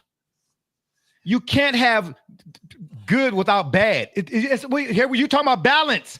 You need one of both. That's why this whole political thing, when they say a Democrat, Republican, one is a conservative, one is a liberal. Both taking money from APAC. So I'm not. It's not literal. It's not literal. Let me point that out. It's figurative. We're just making a point here. I'm saying you cannot have one without the other. So you're going to always have your outliers, or you're going to always have your exceptions to the rules, whatever. And please don't ever mention Jerry Jones again. You're talking about the same. You're talking about he don't know what he's doing now. That's always been the case. Because when Emmitt Smith, they went 0-2 because he didn't want to pay Emmitt Smith. And, well, and that what did he? But has he learned? He paid Dak Prescott like the morning of the game. No, yeah, but how long was Dak Prescott waiting to get paid? Months. Okay, Jerry Jones he's habitual for. He's doing it right now. With, yeah, exactly. So, no. That's Jerry Jones always been terrible. You know what I'm saying? And I'm just saying at the end of the day, I'm with Dion. Give us your dream scenario, Barbershop Jay. Is this your case for Vanderbilt? Are you rooting for the underdog here? What are you? Bro, I cannot. I don't like Vanderbilt because of two people in particular. Yeah, one I used to sit next to on More Sports and Les Levine. He know who he is. Yeah, try to front me on television. You know what I'm saying? That's the thing about, and I'm just telling you on the side note, you got people here that went to, the Vanderbilt School of Journalism, or people to go to Ohio School, media school. But because I went to Ohio University and did my journalism, they like, who was that? Like, yeah, until I open my mouth and they be like, oh yeah, shut up, have a seat and sit down. Ask Bill Romanowski, do he know me? Do that. Say, hey man, Barbershop Jay, anybody out there watching, if you're out in California, I'm telling you, I'll lie for you before I would to you, except for these two guys. I'll lie on them sometimes. That's messed up, man. You know what I'm saying? That is messed up, man. Okay, get your button for that. You know what I'm trying to say? Detroit fan man says, I mean, what can you say about Dion that you couldn't about Juwan Howard? At least he didn't slap in the opposing coach. Oh my God. Okay. All right. Now we're talking Spreewell, right? That's what we're doing. PJ, Carlesimo. I'm just saying, man, at the end of the day, change is imminent, bro. Ask George Benson. You know what I'm saying? Everything must change. Nothing stays the same. You got to change. But they need to change the landscape of college football to mirror that particular part. They mirror as far as the rules go for these players, because I believe you'll have less guys when they get to the NFL borderline being busts by NFL standards. Yeah. And you hear a lot of players talk about it. They say, man, making that adjustment, man, to the NFL, man. And we had our friend on the show. He said it. He said the same thing. Y'all think like I'm talking ridiculary or something. You're playing the best of every position. You don't get that in college. But that don't mean you can't get the fundamentals, the doggone textbook, the techniques, and the work, put the work in. How many coaches today, right? Nick Saban retired. Okay. Yep. How many are going up on that stand like Bear Bryant did on that tower? You mean how many coaches are teaching players? Coach the way that Bear Bryant coached. Today. Well, I know that they was grabbing face masks and all that. But listen, I'm not listen. But yeah, but no. Dwight Howard, a video of him and his son crying, doing the little treadmill thing and saying, I can't, and him saying, yes, you can. And they're like, is this too much or is this okay? Bruh. And if we can't even do that with our kids. Bruh. Technique can still be taught. I had somebody tell me once, well, kids today are different. I said, yeah, but that don't mean discipline don't have no place. Don't tell me that. It's a lot. I will acknowledge, right? You're talking about socio issues now. I'm just saying that you can still teach a kid technique. You can still take a kid to the gym, because look at Kiyan Anthony, Carmelo's son. You can still take a kid to a dad in the 1% that went and did the same profession himself. Listen, that's not a fair example. Listen. As long as the guy that's working 12-hour or graveyard shifts, a significant other isn't there, so single parent household only gets him every other weekend. How am I supposed to? Hey, you're talking to me. You're talking to me. I was working third shift, bro, as a PSC, doing 10 or 12 hours. Right. So, but my point is, guess what I have my son doing? Okay, so now we got time for fundamentals. We got the fundamentals of life. Do we have to pick? Guess what I have my son doing? I said, watch Tim Hardaway, watch Tim Duncan. Not because you're going to be a power forward. But I'm Carmelo Anthony, so I can sit over his shoulder because I ain't got nothing going on today. Okay, but listen, that's not an excuse for not teaching them fundamentals. You can tell your son, listen, you can point to who to watch that's fundamentally sound. Why do you think I keep saying when you're watching an NBA game today, put a towel or a sheet over your TV screen far enough where you can just see the feet. If you look at the footwork and not distracted by the dunks, then you'll see 90% of the footwork in the NBA is horrendous. My word. I'm telling you, there are simple drills, simple things you can do that you can teach your son without actually having to, while you're at work. You can give them a fundamental foundation with a cell phone. My son got cell phones. My son's got cell phones. My son, listen, listen. When I would come home from work, send Khalil, I'm about to text Khalil. I'm about to have him get on here. I'm about to have him tell y'all what I used to do after 13-hour shift. They would be on 2K. And I said, listen. And him and my other son be like, oh, here this dude come again. I say, stop it. Rewind it. I said, a play or a possession is not the finish. I said, what you have to go back and look at the beginning of a possession to understand the finish of a possession. So I would have him rewind it all the way back before the ball was inbounded. And I said, as soon as the ball is inbounded to the right, the guy who caught the ball to turn up court, what should he be doing? They said, Dad, come on, man. I said he should be looking left or he should be looking ahead type of deal. That's basic fundamentals. Am I lying, Gully? No. How hard is that to teach a player after the ball is inbounded, turn to look to pass first? If you don't see it, then you bring it up until you're met by a defender. I don't care if you're working a 45-hour shift, bro. If you want to know how to do it, you're going to do it. Watch this guy. Watch that guy. Now, the problem comes in where when I would come home, you say you wanted to be a hooper. I went and bought you a weight vest, but you on the couch. Now, that's the problem. When it get to the point where I want it more for you than you want it for yourself, then okay, then you're right. Then ain't nothing you can be done about that. Ain't nothing you can do about that. You know what I'm saying? But if I see that you want it, then I know who to point you to. And I don't even have to be there all the time. Not saying I didn't want to, you know what I'm saying? Because they still had to eat, right? But yeah, it's ways to do it, bro. Even in today, it's ways to do it, bro. Well, here's what happens. Well, wait a minute. Hang on. Because again, I talk about landscape and how landscape has changed even just in a handful of years, right? We see things like, oh, high school football is different in Texas, okay? Or look at these 11U games are not the same in Florida. And, oh, there's baby Gronk. Okay. Be done. Which is so disrespectful. That man got a whole damn daddy, and you're calling him baby Gronk. I hate that they call that kid that. Yeah, I do too. But I'm gonna tell you something. I coached basketball, okay, and a lot of times was the problem is it's the parents, for real, because there was a lady who used to come to the games with her son, all right, and the majority of my players, they weren't necessarily tattered. You know what I'm saying? They were like 13, 14, 15-year-olds, okay? They weren't tattered, but they didn't have the best gear type of deal. You know what I'm trying to say? This one lady brings her son in. This boy got shooting sleeves. He got mouthpiece. He got everything. She done went spend $400,000 a dicks. I put him in the game. Bruh, he shot a jumper. That was about 10, 50. We're still waiting for the ball. We still can't find him. So the other players on the team, they looking at me like coach, what you? So hey, you know, you got to sit down a little bit more. You know what I'm saying? You got more minutes on the pine than you do on the parquet. So she stood up. Why my son ain't in the game? I said, because y'all watch too much TV. Okay? Gully, to your point. Well, now, wait a minute. Isn't it pay to participate? Yeah, listen, hold on. Yeah, it's pay to participate, but guess what? You can get your refund. Okay, because I can't coach your son.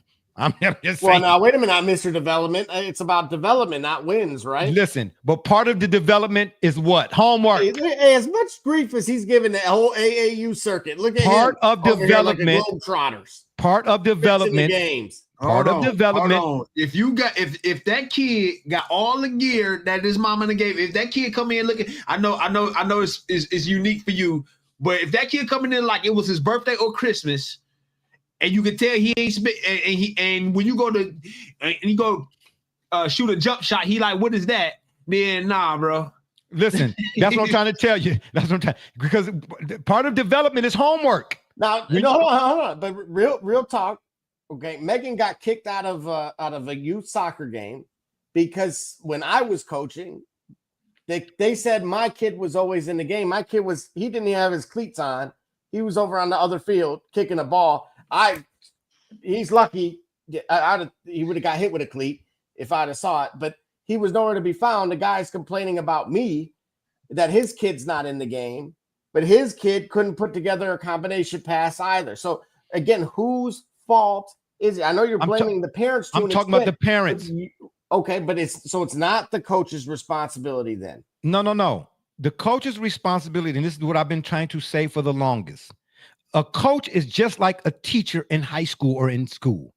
The teacher cannot hold your hand for 24 hours. When you come to school at 8 o'clock in the morning and leave at 3 or whatever time it is, that's my job between 8 and 3 is to give you this. Okay. And I say, before you all leave today, you have go home and study pages 18 through 94 because you all are going to have a test next week. That's a lot of pages to study. Well, Yeah, 18 through 94. I'm just saying I was on a roll. I was on a roll. Really? That's what I'm trying to tell you. Prep school. Yeah. Okay. And then when that kid goes home, and the parent say, hey, and I say, hey, especially as when we were in school, the teachers and the parents sort of had a rapport, like, hey, what did he do? Especially when that kid was a little bit mischievous and all that other type of stuff. Hey, I gave him 7 pages to read for whatever the case may be. Now, if that parent let that kid watch their favorite cartoon, oh my gosh, oh Lord have mercy, oh boy, okay. All right. It's been fun, y'all. Oh my God. The parent has to say, but it's in part on the player too, the kid. You can't. The kid gotta want it. Like I said, if I want it more, once I see that I want it more for you than you want it for yourself, then you're on your own. Do what you do. I'm not coming to your games. I'm not doing none of that. But if I see that you quit on him, I don't quit. I'm not. Listen, you're not finna do that on my dime. You're not finna go keep hitting the back side of the backboard on my dime. Okay, I paid for this league. There is a difference between having a weaker signal that you can cultivate versus ain't no dial tone. Thank you, thank you. And then in some cases, hey, I send my kid to Fred Astaire. He say he want to do, break dance or whatever. I send him to Fred Astaire for the footstep work, and Fred Astaire say, here, take your money back, because he just ain't got it. Sometimes, some kids just ain't got it. So, son, get off in the AI. I'm trying to say, okay, you smart, there's computers. I mean, what I'm saying? We could buy you one, or Etch-a-Sketch or something. I don't know. But I'm saying to you, this lady, and this is the thing, I think you had mentioned it before, Gully, about you wish Steph Curry would post more videos of what he did to get to that point instead of them shots from the tunnel. Right. You see what I'm saying? Post those videos. Show me, and as a growing up, Jerry Rice and them posted videos, and Walter Payton especially, they posted videos of them running the hills in the offseason. You understand what I'm saying? Not just, they ain't show the clips of, Walter, him bouncing off tackles, and what he was doing at Jackson State. No, he said, you want to be like this at this level? Let me show you what I do to get here. Derrick Henry even, he posting videos now of him running the hill. Right. Jerry Rice posted videos of him running the hill.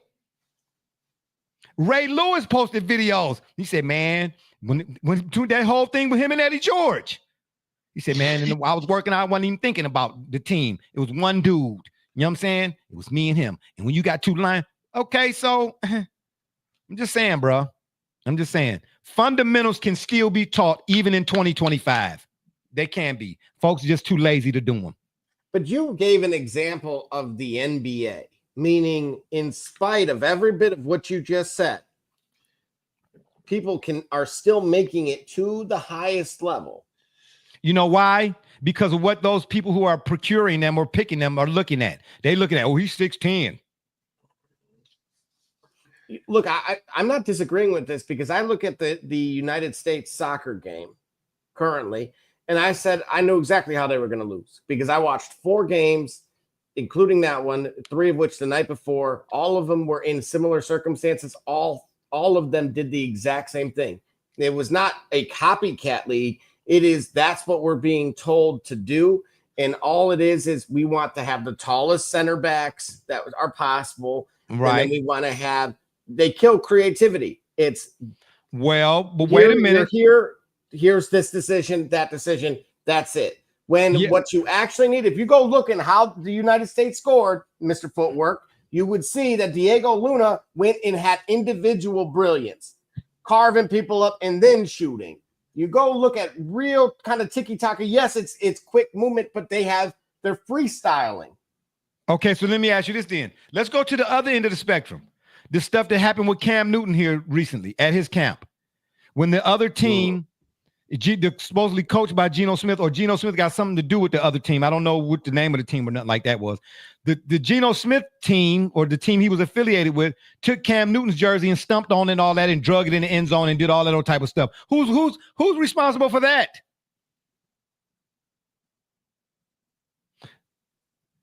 Bruh. Yeah.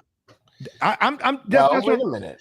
Yeah, no, bro, they stepped on his jersey. They disrespected his jersey big time. So that doesn't have anything to do with fundamentals, unless it's fundamentals of discipline. That's what I'm trying to. We're talking about who's responsible for what when it comes to these kids nowadays in regards to sport. I mean, but Edward James almost been asking that since the 80s. How do I reach these kids? Oh boy. Okay. All right, we're gonna take another break. When we come back, man, we're gonna talk some baseball and we're gonna let y'all go because oh my gosh, did he just do that? Did he really just did that, bro? He really did that. He really did that, bro. Cleaning the cracks on your pavement surfaces can take hours and be torturous on your body. Until now. Cracky Weed Removal Tool was designed specifically to clean pavement cracks in a fraction of the time, all while standing up. Cracky's patented design incorporates a two-sided steel blade and is encased by a durable fiberglass shell. Simply use the large end to clean big gaps, then rotate and use the small tip for narrow gaps. Made in the USA, Cracky eliminates weeds to the root and is environmentally friendly. Cracky, save your back while you clean your crack.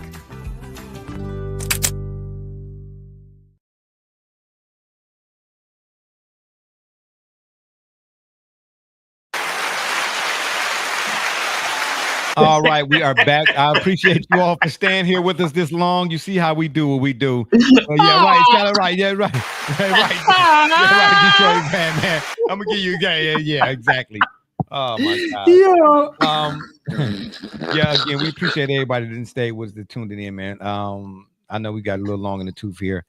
We try to shorten things, but this creative control, J people and all of that, it's just ridiculous at times. I do want to say, I don't know what number it is, but the All-Star game, the Major League Baseball All-Star game is on the 15th, right? Shout out for that. And Major League Baseball is got a few things going on. They set to have a Hank Aaron tribute to commemorate his home run number 715 on 715. Shout out again for that. What do you all make of that? Is that a good deal, bad deal, or what? You like the idea? Yeah, it's cool. I can't find anything bad with it. Ain't like they shouldn't be doing it or whatnot. It's cool. And then the regular season uniforms are also to be worn. Like that?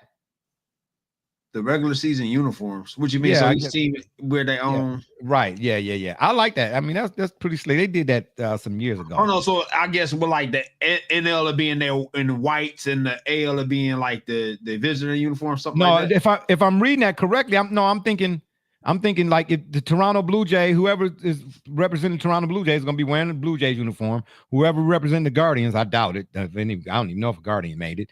They'll be wearing a Guardians uniform, and then Braves and Dodgers and so on and so forth. I think that's what that is. Detroit fan, man. If you're still around, cool. Yeah, I think that's what it is. And that's then cool. Also, I would like to see like unique jerseys. I mean, I'm not a person that buys jerseys. Like wear your team uniform in the All-Star game. Nah, but I like the idea of having like a unique jersey for the All-Star game. At least a hat, You're saying that because you like the Power Rangers, man. Stop it. Yeah, I'm saying it because I do like the Power Ranger. Right. Ranger. Are you guys familiar with like the HBCU Classic? I know this is the third year, not the first year of it, but it is still I like that they're expanding the festivities beyond what we'll consider like televised or traditionally what comes to mind, which is the home run derby and of course the game itself. Well, the only HBCU thing I'm familiar with is next year in the All-Star game. Hampton is, is it Hampton? North Carolina A&T, the school my son is on his way to, thank God. On the hoop side is playing, I think, Hampton before the All-Star game next year in Cali. So no, this is essentially an all-star game for the HBCUs. Oh, okay, they did that last year though, didn't they? Yep. So again, hey, what happened to the Cornfield Classic or whatever they were calling it? Oh, the Field of Dreams. Yeah, what happened to that? Games there. No. It was it was a thing like. It was, I forget what it was called, but it was called something. I haven't seen that lately, or am I just out of the loop? Oh, no. You know what? They're going to Bristol Motor Speedway this year. Megan's brother. So my brother-in-law's going. Oh, okay. Straight up. Hey, tell him I said Kevin Harvick. I need that autograph. Tell him to give me Kevin Harvick autograph. Oh. Yeah. For real though, bro. KH, baby. But I'm more from. You know what's interesting? I would encourage you if you can, social media wise. Maybe I'll find it and send it to you. But he talks about. He's teaching right now both of his kids, right? One male, one female, and the differences. Well, Gully, did you hear that? Yeah. He said male and female. Why you can't say his son and his daughter? Boy and girl. Oh man, all this identity. You really want to go there? I'm just saying. Why you can't? I'm just saying, bro. Oh my gosh. But anyway, what were you saying? Just that it's. In general, it's really unique to see how these guys who have reached that particular promised land of the highest level, trying to replicate that with the next gen, and see that with Braxton Bush, who he had a growth spurt. He's already as tall as Kyle Busch, and actually his mom went to Purdue too. So imagine that. Oh boy, how did I not know that was matter to anything with the price of rice? Yeah, and the price of rice, price of rice tea in China, like right? And then they're using the ABS system for the first time in the All-Star game, and that's not like braking system, people. Oh, I'm about it's the to say, automated balls. Something else. Are they using ABS? Yeah, I wish. No. Oh, some other ABS. Oh boy, never mind. Yeah, that's some BS right there. There's the automated ball and strike system. It of course will make his debut in this year's All-Star game. Ooh, I'm telling you, modeled after Angel Hernandez. This dude right here. I think that's it's here. It's here. If they go well in the All-Star game, trust and believe. If it goes well in the All-Star game, can't they implement it for the second half of the season, or they would have to wait till next year? I would go with next season. Next season? Yeah, start fresh type of deal. But okay, look, are we really okay? Are we co-signing this? I'm have it as a. Look, I've seen some egregious calls, right? And Angel Hernandez is gone, and I've still continued to tag you and remind you that he retired. Yeah, retired. Well, his legacy lives on. Gully, I'm about to say, even if you say retired, it's kind of, you know what I'm saying? No, retired means gone to me, a whole other thing. Oh well, retired, still gone from the game. Oh, don't do that. Don't do that. Don't do that. You sound like Alfalfa from the Little Rascal. But I do have a question. Well, I'm okay with. I think they should use it. I think they should use it because it's some umps up there right now, man. I don't know. I think they're wearing them glasses. So wait, when you say that, you saying that a call is only going to be made by an ump, but like validated with the ABS? Or the ABS makes the call? The ABS makes the call. Ooh. The way I'm reading it, well, it's still probably an ump there, but I don't know how they're going to do it. I just know it's making its debut in the All-Star game. It's no longer at the minor league level now, baby. It's got the call up. Now we're up in the big leagues. Moneyball. It's got the call up, baby. The ABS didn't got the call up. You know what I'm saying? Been in the minor leagues too long. Celebrating, we're at that point at the fifth element. You want some more? Yeah. Yeah, absolutely. But I do have. Well, I'm all for it. I'm sorry. If it happens, I want it to stay. I'm sorry because I think some of them umps get them glasses on, them Google lens glasses, where they be watching TV. Ball. Like, what happened? It was straight down the middle. You know what I'm saying? He's doing something else up there behind that plate. And then lastly, yeah. And then lastly, what's so ain't chalk on that plate. Yeah, okay.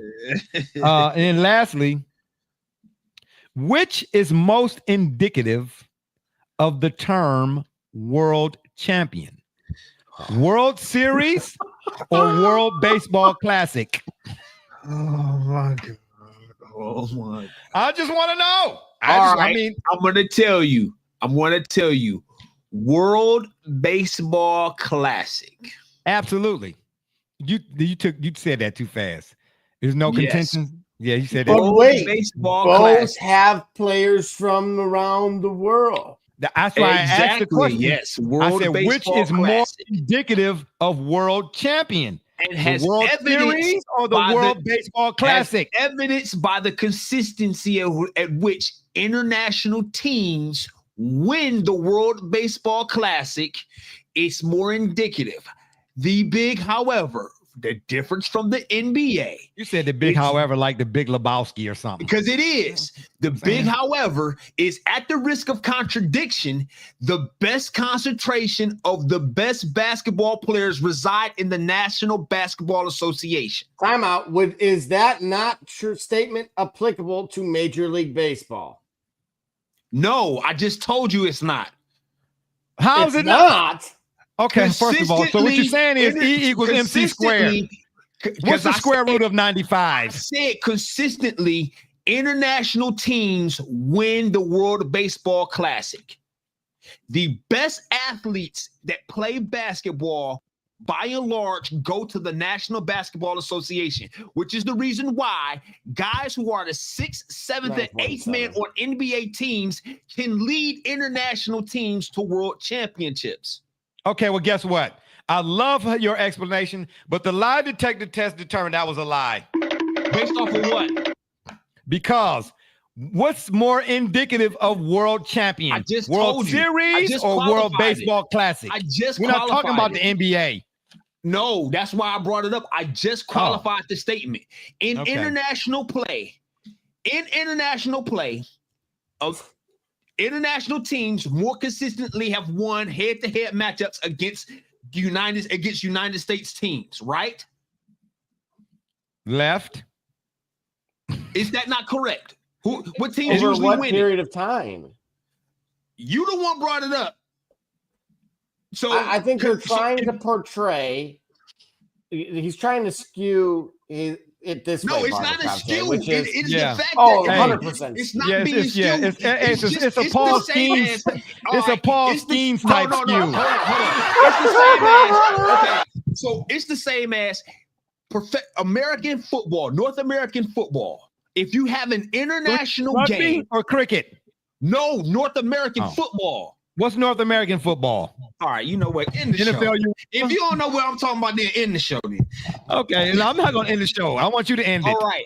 What North you saying? American football. If you take the Philadelphia Eagles and you put them up against Mount Union, then both conferences will be dominant.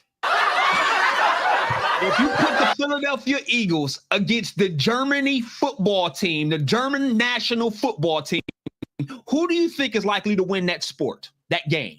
The Globetrotters. I don't know who you're talking about. They about. played flag football. Didn't the U.S. come up second?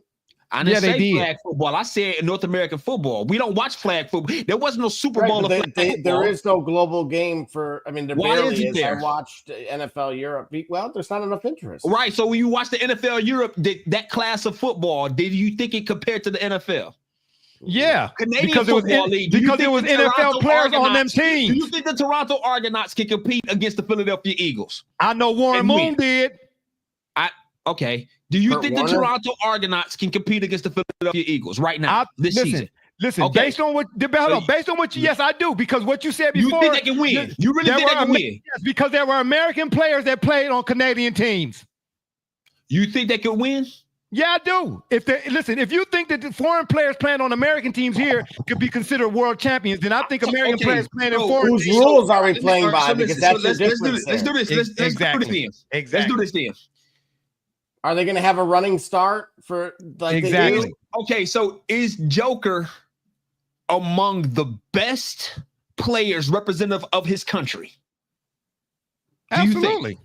Okay, would you say that? Could you argue that Luka Doncic is among the best players in his country? Yeah. But here's the thing: with your baseball argument, the same statement would be true.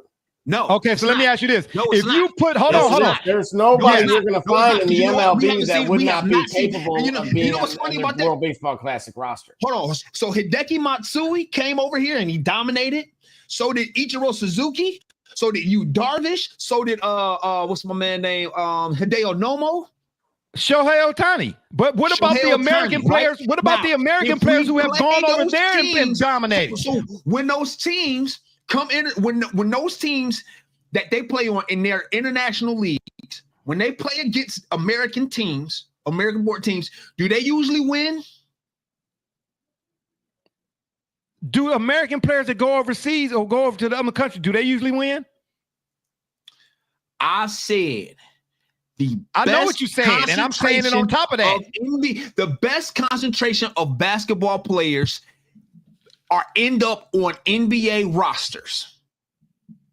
So much so that marginal players on NBA rosters lead international teams to international victories and competitions. Dennis Schroeder is an 8th man at best. He is the team MVP for Germany. Well, what was Warren Moon when Warren Moon played for the Edmonton Eskimos? What was Warren Moon? I don't know, but the Eskimos, he was the best quarterback in Canadian Football League. And let me throw this out here at you too. You telling me if you put NFL pads on rugby players from overseas, you don't think they could beat the Philadelphia Eagles? I think they very well would compete. Absolutely. No, they I would say take the pads off the NFL players. Yeah, okay, or take the pads off the NFL players and let them put them up against a rugby team. There are isolated players that play in the NFL. Stop it. No, you're not. You want to isolate it. Let me ask you a question. So wait. So how come we don't draft? I'm pretty certain that there are several Derrick Henrys that play rugby. Why don't they get drafted? Because you got GMs like Ted Stepien.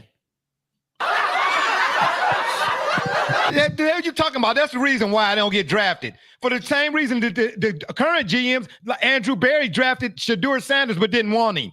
That's why. Because it's who doing the picking. They brain cramped. That's why. And to his point on the NBA, when we've already seen other players come out and say, we are not in control, that the staff determines who gets the shot volume. So in theory, any team could make any one given person a star based on allowing them to have the volume, which is what's always been stated that, wow, I'm watching Shaq shoot threes because they're uncontested. He always had it in the bag, but just never was given the green light to fire away. So unfortunately, if you take the shoulder pad, if you take off the equipment of NFL player of an NFL team and put it up against the best rugby team, I'm taking the rugby team because they used to playing without pads, baby. Yeah, so they hit differently. Yeah, what you mean? They tackling. Right, they hit differently. Tackling is tackling. No, it ain't. Why you tackle differently when you ain't got pads on. They're less likely to get concussion. We tackled when we played down the man. I was actually making a statement enhancing your statement. Like I actually agree. Don't enhance my statement. Don't enhance my. If you want to enhance me, give me some new teeth. Yeah, do that. Anywho, speaking of the NBA, world champions. Yep, world champion. Yep. Ricky Rubio said they've turned the NBA into a show. Okay. They've left behind the love of basketball. Ricky Rubio, an international player, one of the best in this country, playing in the NBA team. Okay. What do you make of his comments? He's talking about they left so they ain't playing basketball no more then. So how can you be a world champion? He's talking about it's a show now. So it's a world champion show? The best concentration of players that play that sport play in the league. Okay. Detroit Fan Man says, All I'm saying, Charles Barkley can't golf. Stay in your lane. Yeah, well, my gosh, you know what I'm trying to say. Hey, yeah. So what do we make? What do we make of that statement? Right, the misuse of the game does affect it, but they continue to draft players internationally. He himself is a immensely talented player that was that was drafted by an American team, but he developed international. Okay, so why is he saying that? Why is he saying that?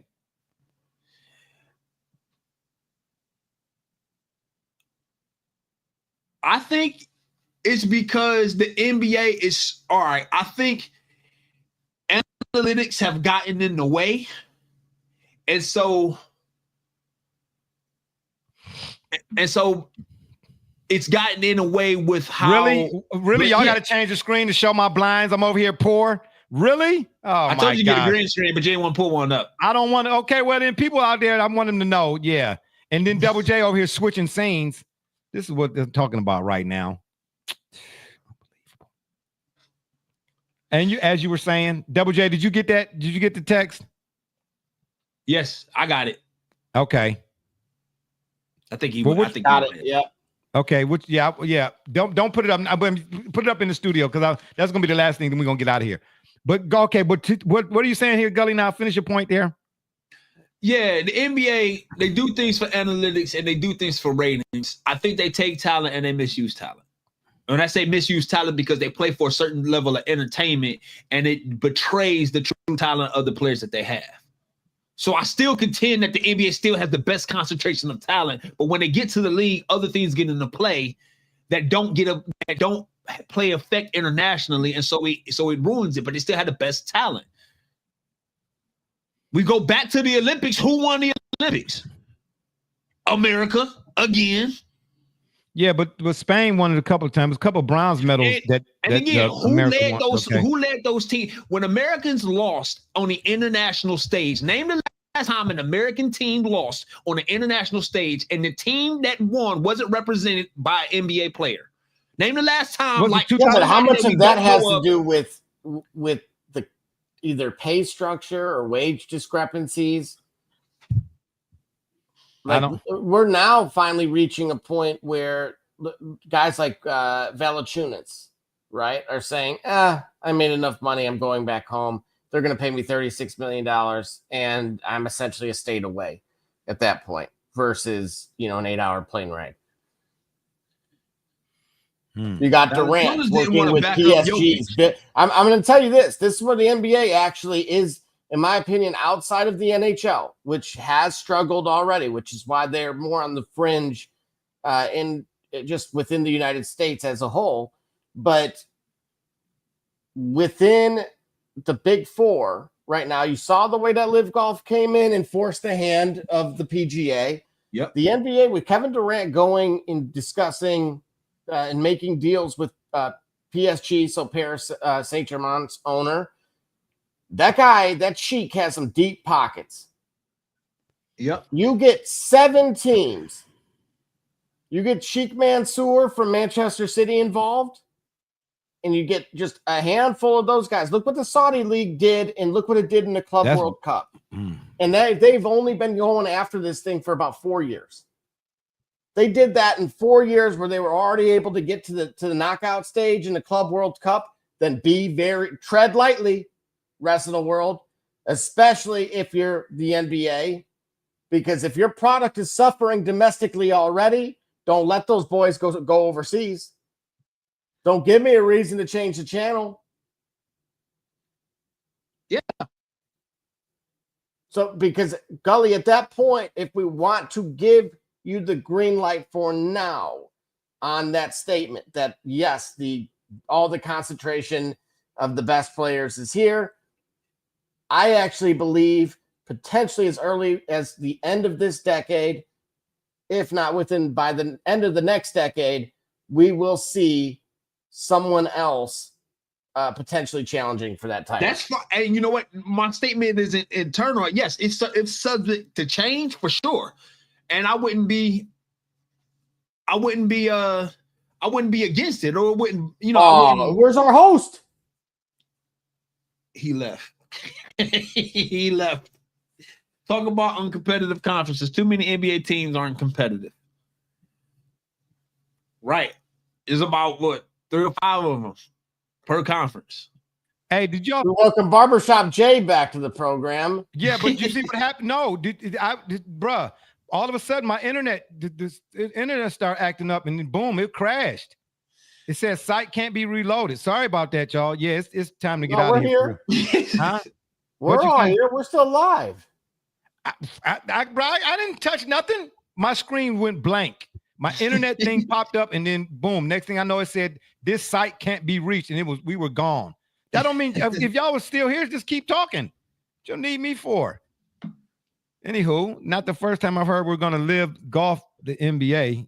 Yeah, you're gonna have another company come in with, yeah, appreciate it. Yeah, Jeff. Hey, listen, I can't do nothing about the internet. You know what I'm trying to say? You know, it's my provider. I'm gonna have a conversation with some folks, I suppose. But anywho, on that note, yeah, oh boy, wow. Yeah, I mean, I just think, to me, at the end of the day, it's what I've been saying. The story, what he's saying to me, the storyline's creating the game, whereas versus once upon a time, the game created the storyline. Right. It's too much outside. It's too much distractions now. Everything away from the game and surrounding the game it's about drama. This rapper getting involved with this guy and that guy. Drake showing up. Is he, plus or minus? Is he going to make this team lose? It ain't about the game no more. It's something that I even in the picture, there's something in that picture that I don't like. I kind of figured you was gonna go. If I'm with you, go. What don't you like? I don't think that the bottom left corner image should be put in the same caption of this general statement. Like, all right, so because in the bottom right, you got the in-season tournament spectacle, in-season tournament champions Milwaukee. And I'm glad you used that word. It's spectacle. The game is more about the spectacle now than it is the sport. For me, what's not a spectacle is the NBA using its position to lift up another league of talent, namely the female counterparts in the WNBA. I don't think that shit could be considered spectacle. Like, whoever put this image in, I wouldn't put that image in there. I feel like that's outside of the spectacle that's illustrated everywhere else that you see on these other images. Yeah, well, I'm with Rubio. I think the game is gone. Guys, now they say the season should be shortened. You got load management. You got so many other variables in here that have nothing to do with the game, or that make the game unwatchable for the most part. Like, who wants to watch the game? And anyway, who won the NBA championship? Do we even know? I'm just saying. Double J, give me that last one so we can get out of here, so these people can go get some sleep, man. I just want to get everybody's thoughts. Detroit fan, man, if you're still with me, I want to get your thoughts. Man, is this cool or what, bruh? Yo. Bruh, that's a collector's item, bruh. Yeah, that is pretty sweet. That's a collector's item, bruh. Who would not? Thank you. Why are we highlighting D Gully? Who is he? This custom. All right. Oh, that's what we're doing. All right, bet. Y'all, I'm just saying. Fun, but we got to run. Well, we know you're not no rugby. We know you're not no rugby player. I'm just saying. We know you're not no rugby player. Bruh, is this not sweet or what, man? This custom, I ain't gonna even try to pronounce that. I ain't got enough teeth. F7 Masters mini helmet is fantastic. Love the bruh. Who wouldn't want this? Right. That's a collector's item, bro. You know what I'm saying? Do you know offhand, are they going to do this annually at all? Do what annually? This particular like mini helmet. I don't know, bro, but I want one. I'm with you, Detroit fan, man. I want one, baby. You come on now. Come on now. That's better than some of your NFL team shop Jones. Come on now. You know what it does remind me of? Oh, can you imagine Tiger Rory, all of them signing that. Oh, bro, that's I'm just gonna say. I thought imagine all of them wearing it on a par 5. Why would they wear? You talking about wearing the actual mini helmet? Okay, then all right. Yeah. Okay. Yo, imagine that's a playoff. They gotta do. Imagine the playoffs. They gotta do the Oklahoma drill in them helmets. Oh, a mini helmet again. Oh, it's a mini helmet. No, I all right, there. All right. I mean, I can just imagine them trying to wear a mini helmet would be. Oh, what is this here? Look like somebody stumped on it. It looked like somebody stepped on it. Yeah, it's meant that the first steps on the moon. Yeah, that yeah. Anyway, yeah, I like this one better. Yeah, I'm saying, yeah. Right? Yeah, who's to say we ever been on the moon? Yeah, you been on the moon? I got you. Yeah, okay, got you. Yeah, I'm with you, Detroit. Let me put that back up there. Detroit fan man said, I didn't know I wanted one. I do too, bro. I do too. All right. Well, anywho, and on that note, I leave you with this quote. Shuffle some papers around here. It is easier to turn a mountain into really? Just read it, bro. I mean, my eyes, my peripherals is picking up all this channel switching. Stop switching channels. We gotta go. It is. We gotta go, man. It is. Oh, midnight. wow. We gotta get out of y'all there. Y'all really getting ready to do a Big Chuck and Lil John laugh on that? Yeah, y'all sleepy. Y'all need a nap. It is easier to turn a mountain into dust than to create love in the heart filled with hatred. Say it again. It is easier to turn a mountain into dust like Dust Bunny, right? Got you. Into dust than to create love in a heart filled with hatred. Indeed. You know what I'm saying? It's been fun, but we got to run. Don't forget to check us out every Thursday for the moment at 9:30 on the yard right here on the PM side. I know I wasn't supposed to say that, but I did. Or y'all can check us out on Facebook, Twitter, Instagram, the Shop's fan page, and of course, YouTube. Make sure. And TikTok. And TikTok. Why stop? Oh my gosh. Yeah, we getting out of here. We appreciate I'm telling y'all right now. And shout out to the people, man. Let me get a shout out to the people. Because without y'all, there is no us. I mean, who sits there for 272 hours and listen and watch these kind of shenanigans? But anyway, when you're over to YouTube at the YouTube again, that is, please hit that subscribe button. We'd be much obliged. If that don't work, y'all can Google it. For my dudes, Be Rich, Double J, D Gully, and all those who follow and support us, we say thank you. I'm Barbershop Jay. You've been listening to the Shop Report. And remember, the next time y'all want to know what's really going on, man, come to the shop. Walk-ins are always welcome. Holla at your boy. Holla, we out. Spider-Man.